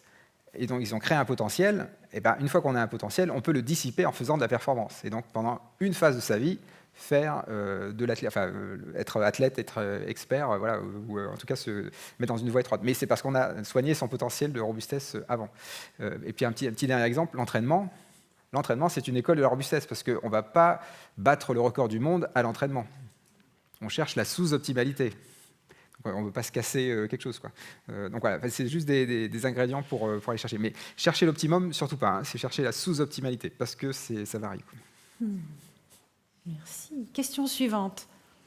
Vous venez de parler d'un mot justement qui m'interroge, c'est-à-dire la polyvalence. Vous parlez d'un système où effectivement pour la robustesse, ce serait bien qu'on puisse avoir beaucoup de casquettes. Mais d'un autre côté, je me dis, si on devient un individu qui, pour pouvoir bénéficier voilà, de la perceuse et tout, on doit devenir capable de réparer, puis ensuite après de retoucher ses habits, etc. On fait une société où quelque part chacun d'entre nous, on devrait devenir polyvalent. Mais est-ce que c'est aussi robuste que si, par exemple, on parle d'une communauté à une échelle raisonnable où on aurait une retoucheuse, un bricoleur et tout, où on ne serait pas forcément chacun polyvalent, mais où chacun individuellement aurait des compétences qui permettraient la robustesse du groupe. Oui, merci. Alors, merci de préciser. C'est qu'en fait, si en effet, les deux extrêmes, hein, s'il n'y a que des spécialistes, c'est très fragile, parce que s'il n'y a plus qu'un seul spécialiste dans le village ou dans la ville, le jour où il n'est plus là, ça craque. Et si tout le monde est polyvalent, ça veut dire que tout le monde fait tout seul. Donc, il n'y a pas de communauté non plus. Donc, c'est un peu toujours pareil, c'est très modéré, c'est entre les deux. Et donc, il y a plein de modèles qui existent. Alors, je peux peut-être vous citer l'exemple des districts industriels italiens. Donc, c'est des petites PME très spécialisées, donc aurait dû être balayées par la mondialisation actuelle, et qui en fait n'ont pas du tout été balayées depuis les années 70. Donc, ils ont montré dans la durée qu'ils étaient capables d'être robustes. Ils n'ont pas délocalisé, et ils sont restés dans leur territoire. Comment ils ont fait ? En fait, ils sont très liés entre eux, et ils mutualisent. C'est que les liens entre les autres, il ne faut pas que ce soit juste des liens, se connaître, c'est vraiment faire des activités en commun, faire un commun. Les districts industriels italiens, c'est des communs. Ils ont des pots communs, ils répondent à des appels à projets européens ensemble. Ben ça, c'est de la coopération qui permet la réindustrialisation, en tout cas la robustesse de l'industrie dans un territoire. Parce qu'en fait, en plus, quand on interagit avec son territoire, en général, on le respecte plus. Enfin, tout ça fait des liens. Mais je suis tout à fait d'accord. Hein, ça ne veut pas dire qu'on va enlever les spécialistes. C'est-à-dire qu'en fait, c'est un peu les deux axes, quoi. On peut être très vertical, donc très spécialiste d'un domaine, mais il faut aussi travailler son horizontalité, être capable d'interagir avec les autres. Donc c'est un peu le T, quoi. Voilà, c'est ça qu'il faudrait développer, quoi, pour être robuste. C'est un peu des deux. Il faut être un peu schizophrène, en fait. Voilà. Faire un peu des deux côtés. Bonsoir, merci beaucoup pour la présentation. J'ai trouvé ça super intéressant. Mais moi, j'ai une question qui me vient à l'esprit, c'est que vous dites que les systèmes changent par les marges. Et ça, je trouve que c'est quelque chose aussi de très important à dire, comme vous disiez sur les grandes chaînes d'information. Le changement ne viendra pas d'ici, ou voilà, donc s'intéresser aux marges. Et je me demande comment, dans vos travaux ou dans ce que vous mettez en place, et ça vaut aussi pour le hub des possibles, vous prenez en compte les personnes marginalisées dans le système, vu que c'est celles qui sont au premier front des failles du système, et c'est ces personnes qui ont besoin de s'adapter, et d'où on peut tirer des savoirs, notamment par l'aspect culturel, comme vous disiez, et aussi qui sont malheureusement aussi sous-représentés souvent dans des conférences de ce type. Je vais prendre un exemple. Parfois, on m'a demandé, mais dans l'éducation, comment on peut rendre l'éducation plus robuste. Alors, il y aurait un truc tout simple à faire au ministère de l'Éducation nationale. Alors, je prends l'exemple français que je connais mieux. Imposer d'avoir 20% du personnel du ministère de l'Éducation nationale constitué de personnes qui ont totalement échoué à l'école. C'est que si on continue à recruter des gens qui ont réussi à l'école, eh ben, c'est que des gens qui ne comprennent pas pourquoi ça ne marche pas. Parce que le système leur a plutôt réussi. Donc évidemment, ils ne vont pas voir le problème, quoi. Donc là, ce serait un exemple où les marges vont faire changer le système, quoi. Et pour un paquebot de cette taille-là, il faudrait ça, quoi, à mon avis. Hein, ça serait... Mais peut-être que je peux donner un exemple qui est bien pratique. C'est le concept de minorité active. Une minorité active, comme son nom l'indique, ce n'est pas beaucoup de personnes, c'est une minorité. Mais une minorité qui est homogène, ce n'est pas une minorité active, c'est juste une minorité. Donc c'est en fait, si c'est un petit groupe qui manifeste et qui reste dans son champ, enfin dans la cooptation, qui reste très homogène, c'est corporatiste. D'ailleurs, ça sera vu comme étant corporatiste. Si c'est un groupe d'enseignants, si je reste dans le monde de l'éducation, un groupe d'enseignants qui manifeste dans les rues de Lausanne, bah, ça sera vu comme corporatiste. Il n'y a pas grand monde qui va adhérer. Si maintenant vous avez le même nombre de personnes, mais dedans c'est très hétérogène, donc il y a des profs, mais il y a aussi des anthropologues, des SDF, des chefs d'entreprise, des éboueurs. Voilà. Bah, vous avez tout ça là. Là, c'est une minorité active, parce qu'elle est hétérogène. Cette minorité active, qu'est-ce qu'elle active? Une majorité silencieuse. La majorité silencieuse, c'est ces personnes qui se sentent représentées dans ce groupe-là. Et donc là, en fait, ce qui se passe, c'est que là, en fait, vous ringardisez le cœur du système, parce que vous l'avez encerclé. En fait, ces alliances latérales, c'est une méthode non violente, et c'est vraiment comme les étourneaux. Hein. On fait des alliances latérales à la périphérie, qui font qu'au bout d'un moment, en fait, il n'y a plus que le cœur qui est ringardisé, en fait, qui est ringard, qui reste dans l'ancien système. Et donc, il a deux choix, basculer avec les marges ou mourir. Mais il ne peut pas rester, c'est trop tendu, quoi. Donc là, je vous invite à aller voir Saul Alinsky, un activiste américain des années 30-60 qui en parle très bien et qui parle beaucoup de ça, quoi. Donc ça peut être des marges activables. Moi, j'aurais une question par rapport au monde de la performance qu'on a développé, qui a quand même engendré, activé fortement les circuits de la récompense. Et donc, passer de la performance à la robustesse implique un sevrage planétaire, en fait. Alors, le circuit de la récompense, là, j'entends le bug humain de Sébastien Boller. C'est vrai qu'on a cette idée que chaque fois qu'on performe, on a une dose de dopamine et on est récompensé parce qu'on a performé. Alors, il faut un tout petit peu débugger le bug, hein, quand même. C'est-à-dire que vous savez bien que quand vous faites un cadeau à quelqu'un, vous avez une récompense. Et à la limite, vous avez une récompense physiologique plus importante que la personne qui reçoit un cadeau.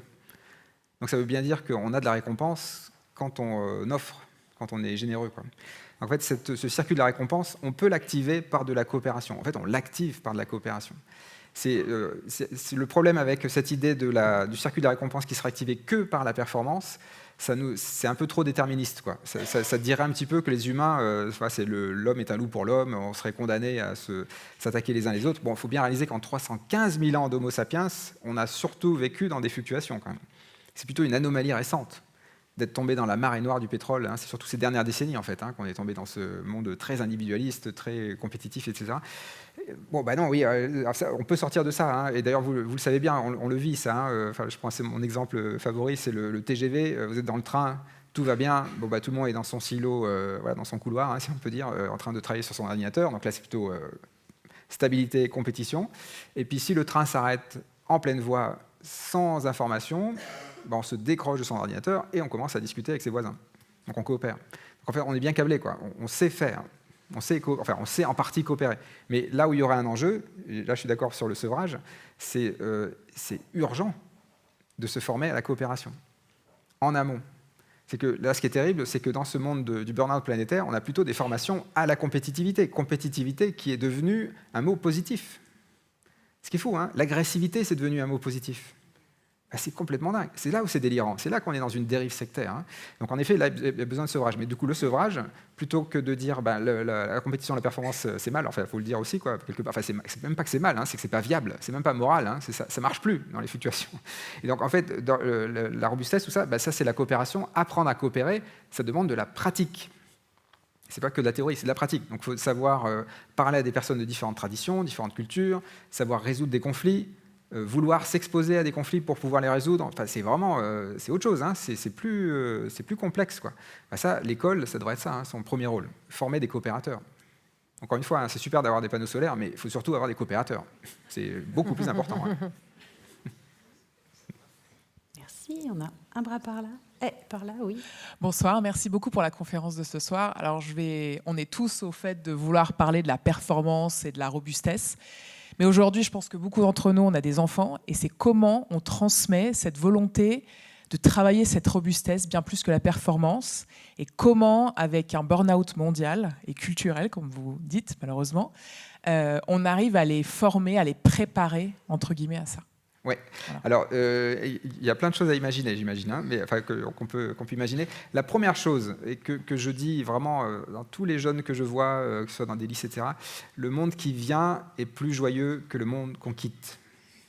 Le monde qui vient est plus joyeux que le monde qu'on quitte. On est en train de quitter l'autoroute de la performance. Qui veut vivre sur une autoroute ? En plus, en termes de philosophie de vie, vouloir atteindre sa destination le plus rapidement possible, voilà. C'est le chemin de randonnée, oui, c'est un peu plus... c'est typiquement, d'ailleurs, c'est trop sous-optimal la randonnée. On fait des tas de kilomètres, on marche et on revient au point de départ. Oui, c'est pas du tout performant. C'est, bon. Mais ça, c'est la vie. C'est beaucoup plus circulaire. Donc ça déjà, il faut dire ça. À mon avis, je ne devrais pas dire il faut, mais à mon avis, là, il y a quelque chose à activer. On va en faire quelque chose de ce monde fluctuant. Et en effet, la santé mentale des jeunes, notamment, là, il faut leur proposer quand même autre chose, quoi. Ce monde fluctuant va nous amener à quitter le monde de l'abondance matérielle qui pousse à la compétition pour aller vers le monde de la coopération. Alors, il y a des petits outils que moi, je voudrais bien vous suggérer. J'en ai un peu discuté avec certains, mais pour l'instant, allons-y, quoi. Utilisons les vecteurs de la performance. TikTok. Franchement, le monde de la performance... La satire de la performance, mais alors c'est du pain béni. Vous prenez une petite vidéo de quelqu'un qui est dans sa voiture à fond les ballons sur une autoroute, il n'y a pas besoin de commentaires. C'est vraiment... là, la satire de la performance, c'est très... Mais Safari de la performance, partout. Vous êtes devant un écran, il y a un robot qui vous demande si vous êtes un humain. Oui ? Absurdité. Mais il y en a partout comme ça. Mais partout. Ce qui est incroyable, c'est qu'aujourd'hui, quand on voit des gens qui fument dans les avions dans les années 60, on se dit c'est pas possible qu'ils faisaient ça à l'époque. Mais des fumeurs qui fument dans les avions, mais aujourd'hui, il y en a plein. C'est juste que c'est d'autres choses, quoi. Mais c'est aussi absurde. Donc ça, voilà, moi je pense que là, il y aurait un outil, parce que c'est là où on commence le sevrage, finalement. C'est que quand on commence à critiquer la performance, quelque chose se passe, quoi. On déraille. Et c'est le bon verbe, dérailler. Parce que dérailler, ça veut dire qu'on a compris qu'on était sur des rails. c'est le plus important finalement. Hein. Et donc dérailler, c'est ça. Et après, alors, dans ces petites vidéos TikTok, on pourrait très bien imaginer aussi montrer tout le monde robuste qui vient, quoi. Et ça, ce serait, voilà, c'est juste un petit truc. Voilà, c'est vraiment un outil très ado. Voilà. Mais là où je rejoins l'idée de la cible de la jeunesse, c'est qu'en fait, on a, pour moi, hein, mais ça, c'est une opinion, ça à discuter, mais pour moi, on a 2 prescripteurs culturels majeurs dans nos sociétés, les entreprises et les jeunes. Parce qu'en gros, qu'est-ce qui nous reste comme lieu public? Des lieux publics où on se voit tous les jours. L'église, plus tellement. Voilà. Le bistrot, bah, il y en a de moins en moins, des bistrots. Hein. Nous, en France, il y en avait 400 000 il y a à peu près un siècle, mais il en reste 40 000, hein, donc 10 fois moins. Donc les lieux publics disparaissent.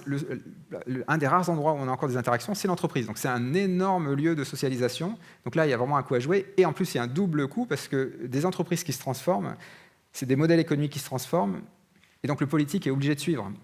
C'est que si un chercheur comme moi va voir un politique, il ne va pas se passer grand-chose. Hein.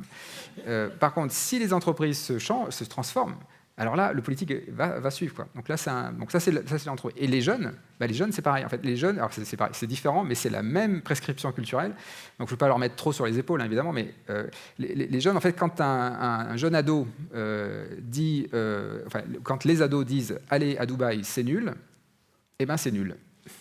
Pour tout le monde. C'est incroyable. Mais ça va à une vitesse incroyable. Donc, ils sont incroyables. Donc, ça c'est une super... Voilà. Et peut-être le dernier point, c'est qu'on ne va pas tout leur mettre sur le dos. Il y a une question de l'exemplarité. Donc, pour nous, les adultes, ou plus jeunes adultes ou moins jeunes adultes, l'exemplarité. Alors là, c'est pareil. Si on fait de l'exemplarité performante, ça marche aussi pour l'exemplarité. Hein. L'exemplarité performante, c'est une exemplarité totale, où en fait on a la liste, la to-do list de la robustesse, et on tique toutes les cases, quoi. Tac, tac, tac, tac. Donc là, on est déjà arrivé à destination. Là, on va braquer tout le monde, on va embarquer personne, c'est trop loin. Voilà. Donc en fait, ce qui est beaucoup plus pertinent, c'est de faire de l'exemplarité sous-optimale.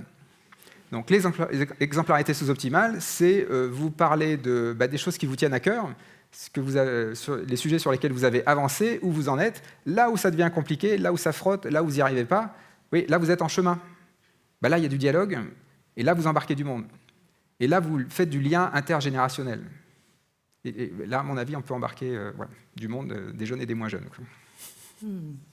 Et on va prendre la dernière question. Elle était... oui, il y en avait une au-dessus, il me semblait. OK. Alors, les 2 dernières questions, rapidement. Bonsoir. Vous avez évoqué le droit international. Est-ce que vous pouvez développer ce que vous en pensez? Et peut-être aussi juste l'Europe. Merci. Wow, alors, gros sujet. OK, alors... Bon, c'est bien parce que les grandes questions, on peut faire un peu des choix. Du coup, alors sur l'Europe, je vais prendre du coup la Commission européenne, très pratique. Donc la Commission européenne, là, on est au cœur du système. Là, c'est les oiseaux aveuglent le monde, hein, parce qu'ils sont au cœur du système. Donc la Commission européenne, par exemple, il y a la concurrence libre et non faussée, qui est une sorte de slogan, de dogme. Hein. Alors, quand on a compris qu'on était rentré dans le monde fluctuant, on ne dit plus la concurrence libre et non faussée, on dit la concurrence est faussée quand elle est libre. On a compris, c'est que oui, toutes les entreprises savent bien qu'elles sont en concurrence déloyale. Là, je présentais Arnaud Créteau avec sa boulangerie solaire. Quand il y a eu la guerre en Ukraine, des boulangeries qui dépendaient du gaz russe ont été subventionnées. Lui, qui a devancé l'appel, a reçu 0 subvention. Concurrence déloyale. Bon, ça ne l'a pas empêché d'être robuste, hein, parce qu'il est aussi robuste au fait qu'il n'est pas subventionné. Mais ça voilà. Donc là, je dérive un peu, mais sur l'Europe, il y a un vrai sujet sur le cœur, hein, c'est-à-dire la PAC, par exemple, la PAC, la politique agricole commune, 80% de la PAC, du financement, hein, finance l'élevage industriel intensif. C'est ça qui est fou, c'est que les paysans, les agriculteurs, moi j'ai rencontré le président des jeunes agriculteurs en France, donc c'est plutôt FNSEA, plutôt agriculture conventionnelle. Il était invité à une table ronde avec des agriculteurs bio. Et le président des jeunes agriculteurs, il était remonté contre la loi du plomb. Donc c'était un allié des agriculteurs bio, alors qu'il fait du conventionnel. Donc en fait, ce qui se passe, c'est que là, c'est vraiment c'est en train de monter très fort, hein, de la base, et ça, l'Europe ne le voit pas. C'est normal parce que c'est les oiseaux au cœur de la nuée qui ne voient que les lobbies, enfin ils voient leur petit cœur. Là, il y a un vrai sujet. Et sur le droit international, Olivier de Scutter serait certainement plus pertinent que moi pour en parler. Il y a plein de choses sur ce sujet-là. Peut-être juste un point. C'est sur quand je disais qu'il était en difficulté, là, le burn-out du droit international, il y a plein de raisons, mais il y a quand même une chose qu'il faut dire quand même. Le droit, en fait, c'est quelque chose qui cherche... en fait, normalement, ça cherche de la robustesse, le droit. L'équité, par exemple. Le droit, c'est l'équité, par exemple. Donc, ce n'est pas l'égalité. L'égalité, c'est de la performance. Tout le monde pareil. L'équité exige l'inégalité. Donc, ça peut être des discriminations positives, des tas de choses comme ça. Donc, ça peut être... Ouais. Donc, normalement, c'est ça, le droit. Là, un peu le problème, là, c'est qu'on est dans un droit international alors, qui est fragilisé par les ultra-performants, qui le dégagent complètement. Mais ce que je voudrais dire aussi, qui est peut-être plus controversé, c'est que si on regarde les Nations Unies, il y a aussi un problème au sein des Nations Unies. Il y a des tas de politiques au sein des Nations Unies qui sont complètement à côté de la plaque. Je ne vais peut-être pas trop prendre d'exemple, mais juste par exemple les salaires, quoi. Les salaires des fonctionnaires des Nations Unies, c'est complètement à côté de la plaque par rapport à ce qu'est nos sociétés, quoi. On est vraiment à des ordres de grandeur de ce que c'est un salaire médian dans un pays, quoi. Donc, ça, par exemple, ça ne va pas aider. Parce que là, pour le coup, c'est des inégalités qui ne sont vraiment pas du tout au service de l'équité, quoi. Donc là, il y a du travail à faire aussi en interne. C'est juste pour ne pas juste tout mettre sur Trump, il y a aussi des choses à faire en interne, quoi. Mais bon, il faudrait en parler avec un vrai spécialiste, quand même. Merci. Et on a une dernière question ici. Oui, merci beaucoup, Olivier. Et aux deux organisatrices, ça nous fait toujours du bien de faire une parenthèse 2 heures d'espoir, comme ça, un peu au milieu de tout ce désordre mondial et local. Et peut-être dans un endroit de culture, merci aussi pour l'humour, parce que je crois que s'il y a deux choses qui vont nous sauver, si on parle d'effondrement, mais ça sera probablement ces deux dimensions-là. Voilà. Comme économiste, je continue à penser que les entreprises ont à peu près 90% de la solution, parce que c'est elles aussi qui ont à 90% foutu ce grand merdier. Pardonnez-moi le terme, mais je me pose encore la question. Je suis un vrai flemmard parce que j'ai encore pas lu votre bouquin que je vois là en avant-dernier, mais est-ce que j'essaie juste d'imaginer, avec quand même le nombre d'interactions que j'ai avec le monde des PME ou quelques plus grandes entreprises, d'être dans un conseil d'administration, être une mouche, surtout dans les multinationales, de les imaginer à un moment donné ne plus parler de performance, et de dire peut-être pas d'autres gros mots, enfin on se comprend, peut-être petit à petit de triple performance, on ne va pas épiloguer là-dessus. J'ai beaucoup de doutes, et même plus que des doutes.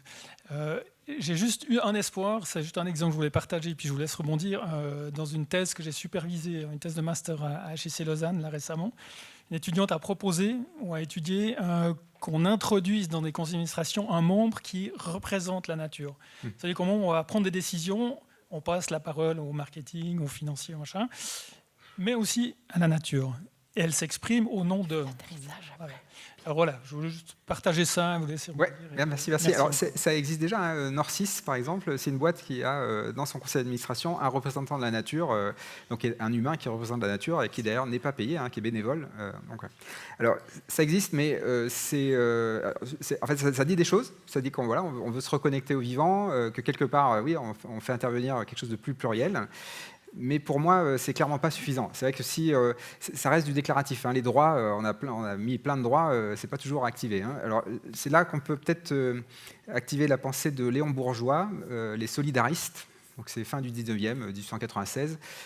C'est en fait réaliser que nos outils juridiques, les outils juridiques qu'on a en main, c'est les droits, les devoirs et la dette. Et souvent, on oublie la dette. La dette, en fait, c'est un outil très pratique parce que droit et devoir, ça peut être un peu vaporeux quand même. La dette, c'est un peu plus concret quand même, c'est sonnant et trébuchant, quoi. Et donc la dette, alors pour Léon Bourgeois, c'est plutôt les dettes intergénérationnelles, mais on peut très bien élargir ça aux dettes avec les non-humains. Et là, s'ouvre un champ assez intéressant pour les entreprises. Et donc sur cette histoire de dette, en fait, ce que je veux dire par là, c'est que là où je suis optimiste, moi, pour la conversion, la transformation des entreprises, c'est qu'en fait, il y a des métiers qui vont changer. Il y a des métiers qui sont en train de changer. Et donc, on peut aller au cœur du système, la finance. Parce que quelque part, hein, cette performance, elle est quand même surtout financière.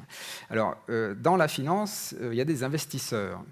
Des investisseurs, dans le monde de la performance, ils demandent le meilleur retour sur investissement le plus rapidement possible. C'est de la performance. Dans un monde fluctuant, l'investisseur va demander la fiabilité du retour sur investissement. Forcément, parce que si ça fluctue, on investit dans des choses qui sont fiables. Comment on fait pour être sûr d'avoir ce retour sur investissement ? On investit dans des entreprises robustes, qui démontrent, qui ont des gages de robustesse. Donc en fait, ce qui se passe, c'est que l'investisseur change de métier. Ça devient un assureur. C'est incroyable. C'est-à-dire qu'en fait, l'investisseur disparaît finalement. Ça devient un assureur. Et alors, que devient l'assureur ? On peut aussi se poser cette question-là, du coup. Parce que l'investisseur lui a piqué la place. Hein. Donc, que devient l'assureur ? L'assureur, il fait de la prévention. En fait, on décale tout d'un cran. C'est que l'assureur, d'ailleurs, c'est ce qui se passe. Hein. Les assureurs n'arrivent plus à assurer des gros bâtiments. Ils se mettent à 7, ils n'y arrivent plus. C'est trop fluctuant. Donc, ils font de la prévention. Ils créent les conditions dans lesquelles il n'y a plus besoin d'assurer. Ça, c'est la prévention. En fait, tout se déplace comme ça. Quand je parlais, je vais terminer, le monde du tout réparable, par exemple. Ça, c'est des citoyens qui avant étaient des consommateurs aliénés. Quand on fait des objets réparables, le citoyen, ça devient un coopérateur. En fait, c'est plus tellement un client de l'entreprise, c'est quasiment un collaborateur de l'entreprise, parce qu'il répare les objets qu'il achète ou qu'il prête. Donc en fait, c'est ça qui, pour moi, c'est ça qui change. Et en fait, quand on s'autorise ça, là, le changement peut être beaucoup plus rapide et beaucoup plus systémique. C'est vrai que si on reste dans l'investisseur qui cherche le meilleur retour sur investissement, on va rester dans le monde de la performance. Par contre, s'il se pose la question de la fiabilité, là, à mon avis, ça peut basculer plus vite. Merci beaucoup, Olivier Hamon. Merci. Merci.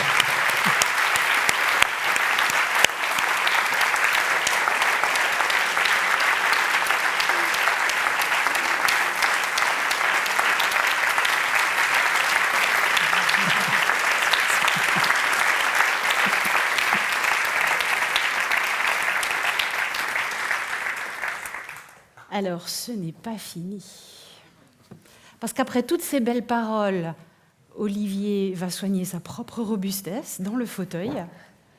Et vous allez pouvoir vivre ces concepts dans votre corps. On va prendre quelques minutes pour ça. Et puis après, on va vous donner des exemples locaux de robustesse, ici, en terre vaudoise. Est-ce que vous êtes prêts ? Ouais ? Ok. Ils ont peur, c'est bien, vous avez raison. On a parlé de la peur avant. On va d'abord revenir à l'histoire de performance. Vous vous rappelez la petite histoire du début ? On va faire une première séquence. Il va y avoir 3 séquences. Première séquence, votre mission, ça va être de vous lever 3 fois de suite, le plus vite possible, le plus parfaitement possible, d'arriver quand vous êtes debout dans une droiture inégalable. Dès que vous êtes droit, vous vous rasseyez. Entre-temps, votre siège se sera rabattu. Fragilité, donc ne tombez pas en vous rasseyant. Pensez à re-rabattre votre siège. Et vous allez faire ça 3 fois le plus vite possible. Dès que vous aurez fait les 3 fois, vous vous rasseyez. Donc normalement, au bout de quelques secondes, tout le monde sera rassis. Vous êtes prêts ? Vous êtes prêts ? Voilà. On teste ? On ne l'a jamais fait, celui-là, encore. Hein, donc, on teste. 3, 2, 1, c'est parti.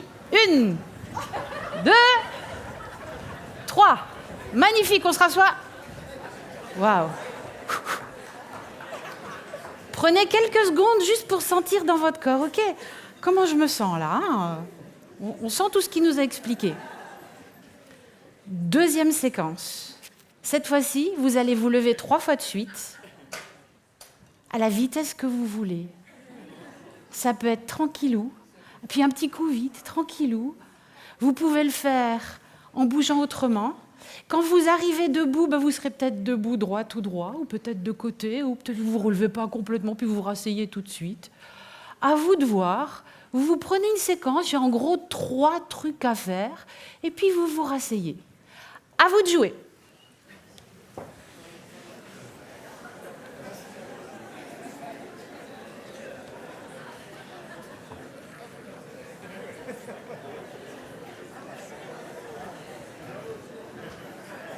Quelle créativité!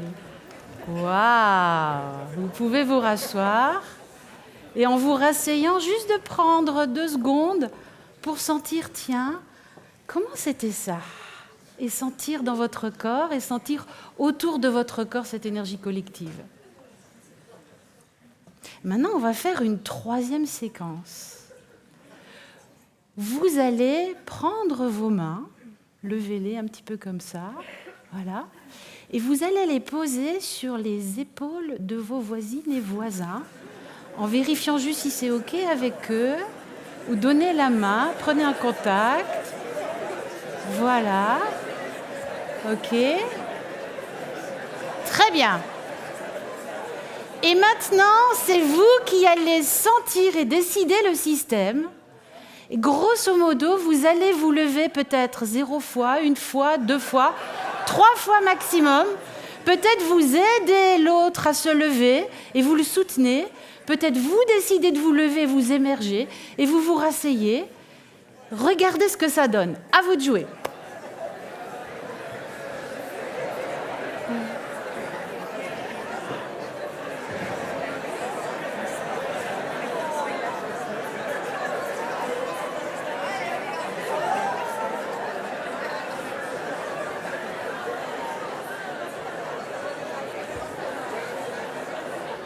Waouh!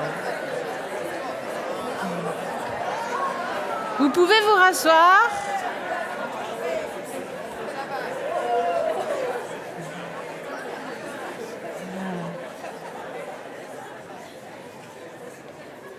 Ok. Et prenez 2-3 secondes pour savourer, tiens, et comment c'était ça? La robustesse ensemble, en écosystème du vivant. Je vois plein de larges sourires. Hein. C'est joli à voir. Hein. Alors, vous aurez le film après coup, vous verrez de dos. Je pense que ça donne un joli effet aussi de dos. Voilà, OK. Et maintenant, on va écouter des exemples locaux, n'est-ce pas, Chantal? Merci, Annick. Comme vous le savez, pour ceux qui ont déjà suivi des conférences 2040 JV, on essaie toujours de faire le lien aussi avec notre réalité ici en Suisse romande. Et on invite toujours un acteur local. Et aujourd'hui, vous en aurez 3. Donc vous avez un bonus spécial. Mais on va commencer d'abord par une discussion un petit peu plus longue avec Julia Bory, que j'invite à venir sur scène. Donc, Julia Bory a fait un master en Business Administration à l'Université de Copenhague et elle est aujourd'hui responsable de l'innovation à Enterprise for Society. Donc, c'est un centre qui a été créé par l'EPFL, l'Université de Lausanne et l'IMD. Elle a notamment, dans ce centre, créé une plateforme qui réunit les différentes initiatives de durabilité de ces 3 institutions pour créer des synergies, stimuler des coopérations et soutenir la transition. Et on l'a invitée ce soir, Julia, aussi pour se dire, mais au fond, Olivier l'a dit, il y a différents mondes, notamment les jeunes ou les entreprises, où cette robustesse peut avoir beaucoup d'impact, où on se rencontre, où on discute encore aujourd'hui. Et du coup, on va un petit peu plonger plus profondément avec Julia et Olivier qui interviendra aussi sur cette question, mais les entreprises, au fond, la robustesse, ça a été signalé avant. Comment? Donc d'abord, j'aimerais te demander, Julia, au fond, pour toi qui travailles dans ce centre, on forme quand même une certaine élite de la Suisse romande, comment est-ce que cette notion de robustesse résonne? Tout d'abord, merci beaucoup pour l'accueil et l'invitation. Bonsoir tout le monde. Je pense que ça résonne à plusieurs niveaux. Donc, tout d'abord, le centre pour lequel je travaille, qui s'appelle donc Enterprise for Society, donc les entreprises pour la société, il a été créé à un moment où je pense que la question de est-ce que le monde est fluctuant, est-ce que le monde est-il fluctuant, la réponse elle était claire, c'était oui. La première assemblée avait été faite en plein Covid, en ligne, alors qu'à l'époque on ne maîtrisait pas vraiment ces outils. Donc on était dans un monde très, très fluctuant, et l'objectif de ce centre était de créer du lien.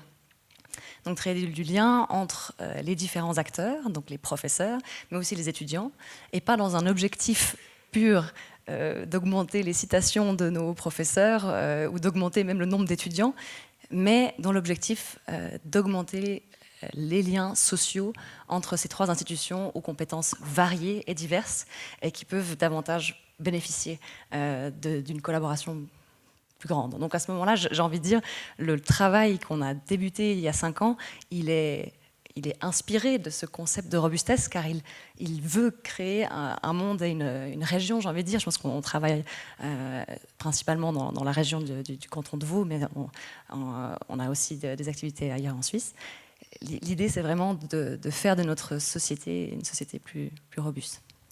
Et est-ce que pour ça, vous revoyez aussi les formations de management, de formation des futurs économistes, ou comment est-ce que finalement la robustesse, Olivier l'a dit à plusieurs reprises, ça questionne notre culture, notre façon de lire le monde de façon radicale. Comment on intègre ça dans les formations de management ? Alors, je pense que je reprends le côté schizophrène qui a été nommé auparavant par Olivier. Je pense que c'est ce que j'observe en tout cas.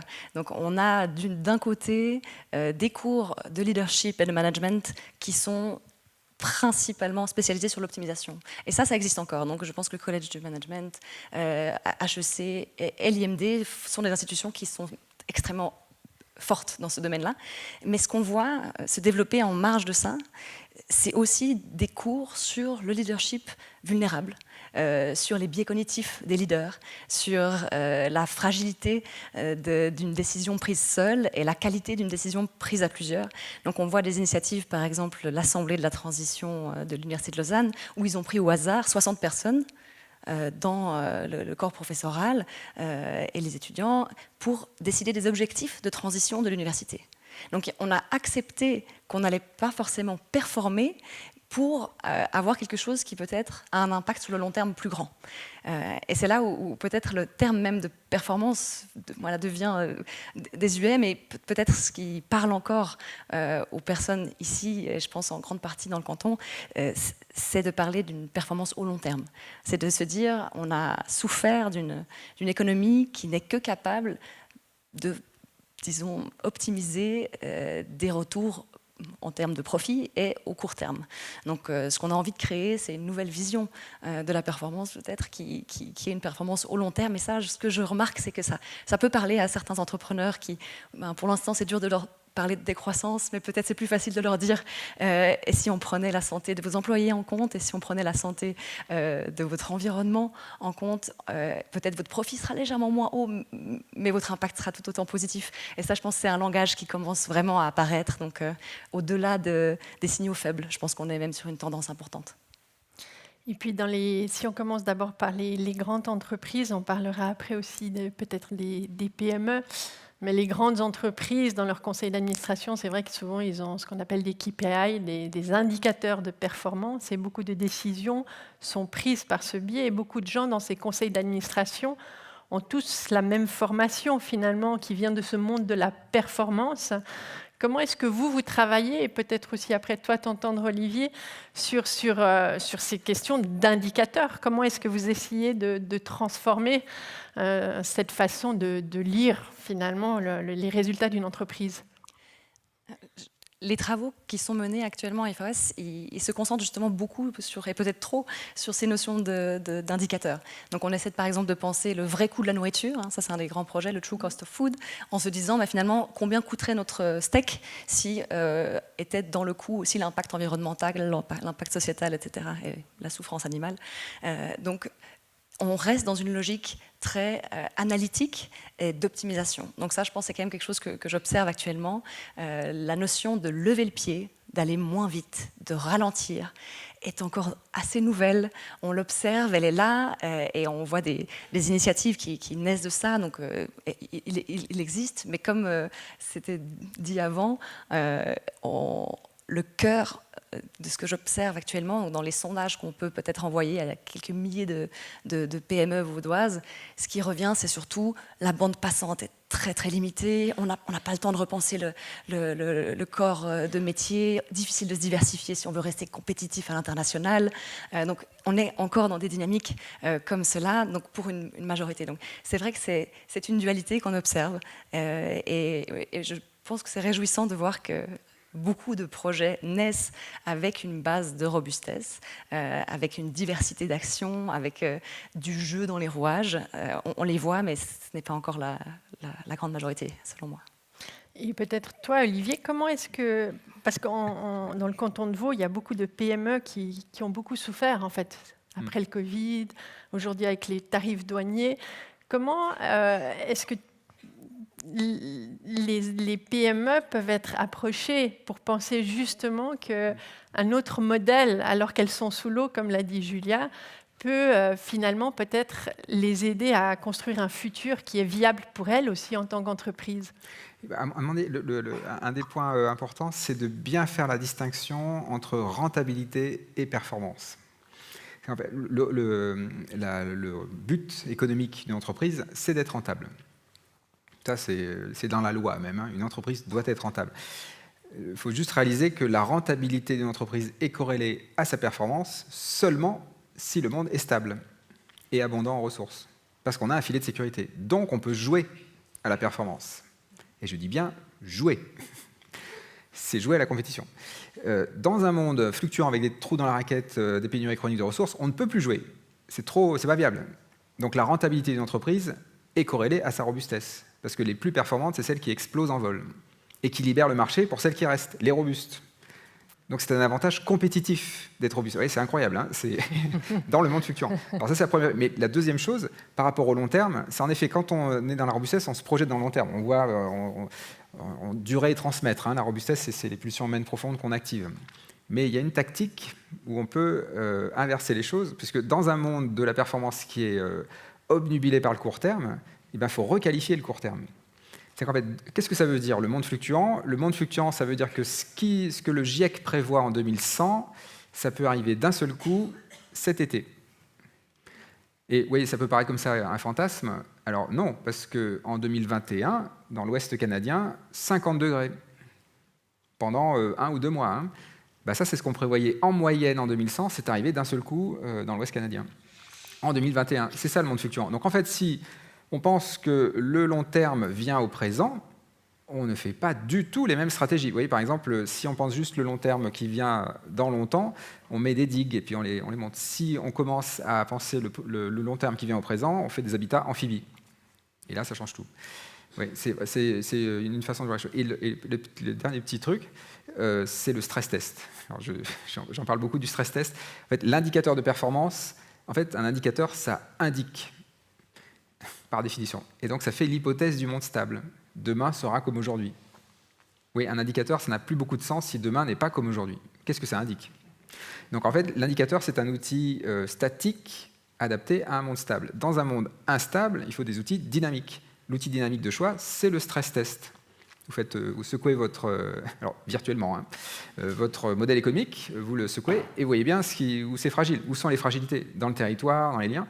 Et surtout, vous enrobustez votre entreprise en amont, vous faites de la santé préventive. Et là, vous avez des outils pour... en gros, c'est une question d'ordre. Il faut d'abord faire un stress test et ensuite regarder les indicateurs de performance, dans cet ordre-là. Est-ce que ça, c'est des réflexions qu'à I4S ou aussi dans ces milieux qui viennent du monde de l'entreprise et des écoles de business, mais qui essaient de réfléchir autrement, est-ce que c'est quelque chose qui commence à arriver au centre de la nuée d'oiseaux? Alors, on le détecte encore assez peu, mais ce dont je suis convaincue, c'est que les prochaines fluctuations vont être vécues de manière tellement violente par ces personnes. Et je peux prendre peut-être un exemple qui est un peu connu de la région, c'est le secteur de l'horlogerie et la sous-traitance horlogère. Donc là, on est sur un domaine, dans le canton du Jura, c'est 70% presque de leur industrie. Ils dépendent de matériaux, ils dépendent de chaînes d'approvisionnement avec une maîtrise nulle de cette dynamique-là. Et donc, les chocs vont être tels qu'ils vont être obligés de se réinventer. Donc, je pense que ce mouvement va se mettre en place. Actuellement, il est là, il est ressenti. Donc, il y a des stress. Je parlais récemment avec la personne en charge de l'économie pour le canton. Et il me disait il avait la sueur sur le front. Il courait dans tous les sens parce que les tarifs douaniers américains, c'était terrible pour l'économie vaudoise, qui est quand même axée, pour la plupart des PME qui ont un business, pas la plupart, une partie des PME suisses qui ont un business aux États-Unis. Donc, et surtout celles innovantes à haute valeur ajoutée. Donc c'est aussi quelque chose d'un peu touchy pour le canton de Vaud.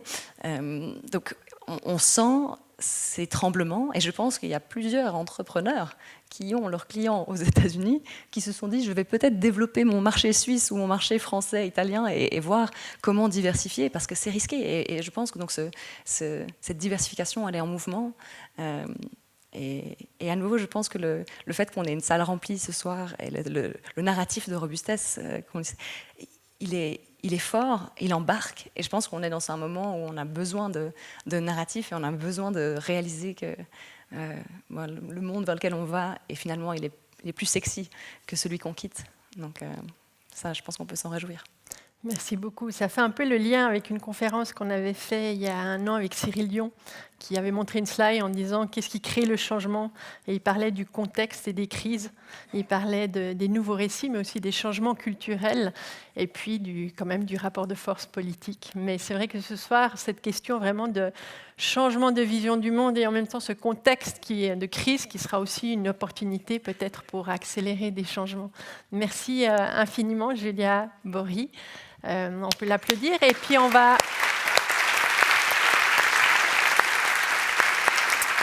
Juste pour terminer, parce que vous l'avez bien compris, ce changement, il est radical et on est aussi dans l'expérimentation de à quoi ça ressemble la robustesse dans l'agriculture, à quoi ça ressemble dans l'entreprise, comment on peut travailler sur ces lectures du monde.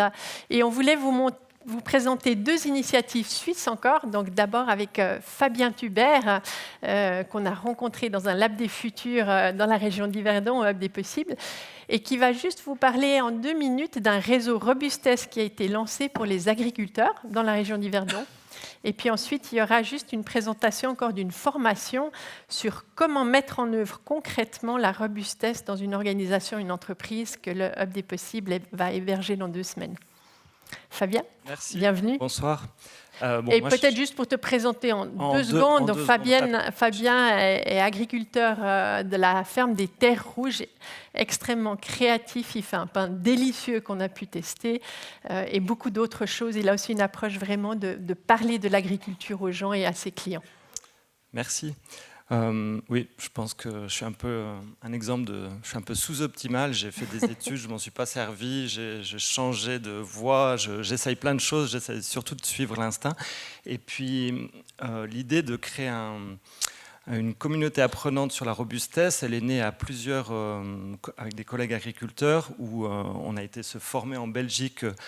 Le site qu'a présenté Olivier, larobustesse.org, on peut trouver plein de ressources dessus. Je vous invite à aller voir si ça vous intéresse d'aller plus loin. On peut trouver plein de communautés apprenantes qui sont surtout en France, en Belgique, et puis en Suisse, ils commencent à s'en créer.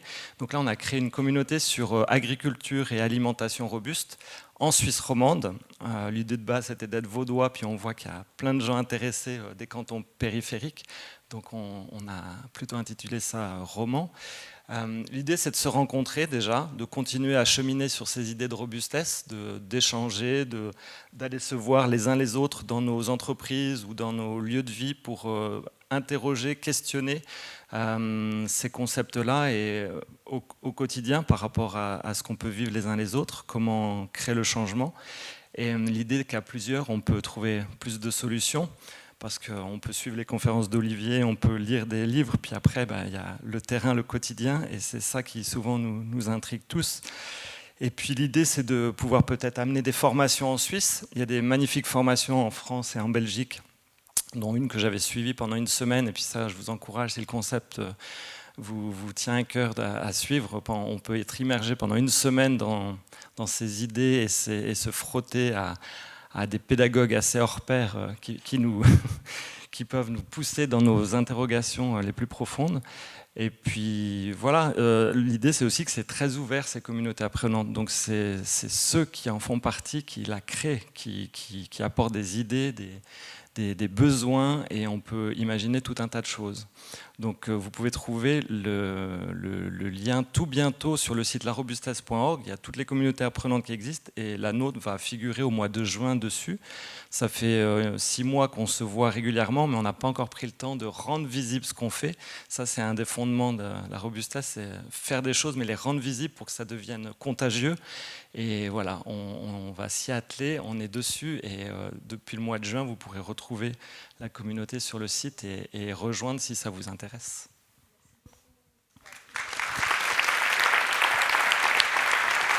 Donc, si vous connaissez des agriculteurs qui ont envie d'explorer cette thématique, n'hésitez pas à contacter Fabien et à consulter le site de Robustesse.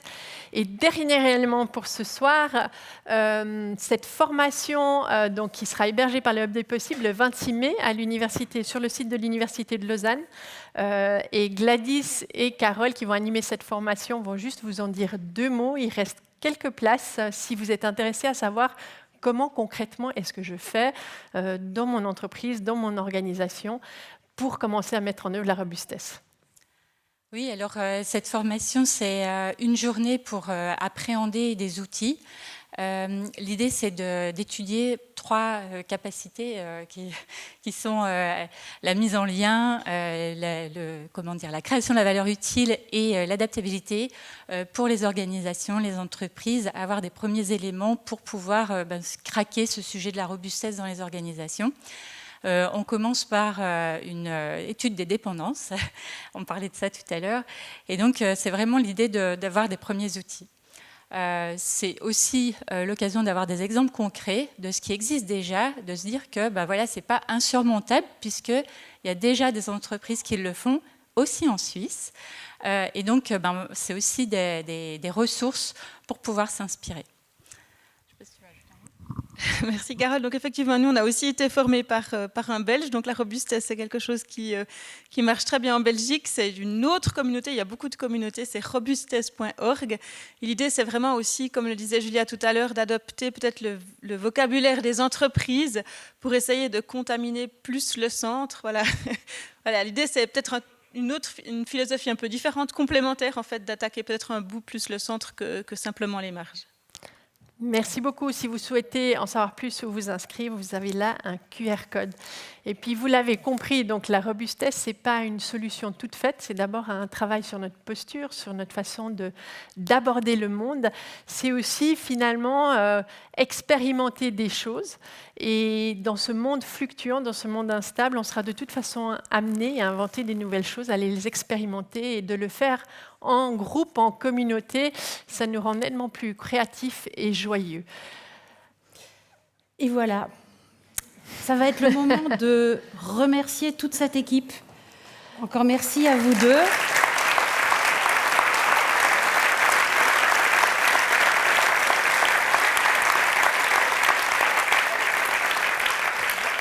Au Hub des Possibles, nous sommes 3 à œuvrer sur le projet des conférences. J'appelle Nadia Zinubert sur scène. Comme ça, vous voyez qui a coordonné cette soirée.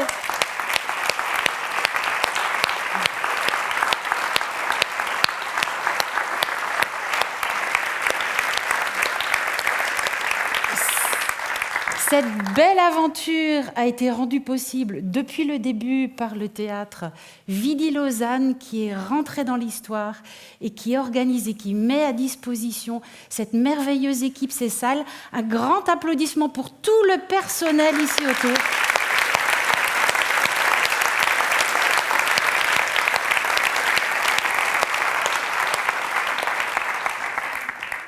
Et à l'origine, nous sommes allés voir les librairies Payot qui ont dit « ça marche, on va vous aider à repérer des autrices et auteurs, on va les ramener à Lausanne et pourquoi pas au Théâtre Vidi Lausanne ». Un grand merci aux libraires Payot, vous retrouverez leur stand à la sortie.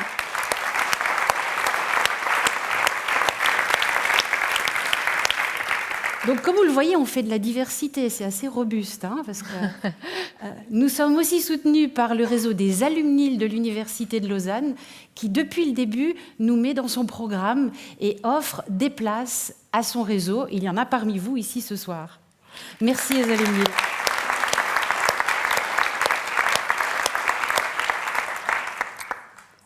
Et pour finir, peut-être tout simplement, si vous avez envie de nous aider à devenir robustes et pérennes, il y a une petite chose toute simple à faire. Rejoignez l'association, devenez membre. Vous pouvez apporter votre soutien simplement financier, voire même nous rejoindre plus avant et faire des choses avec nous. Il y a plein de degrés possibles. Après chaque conférence, nous accueillons des nouvelles personnes.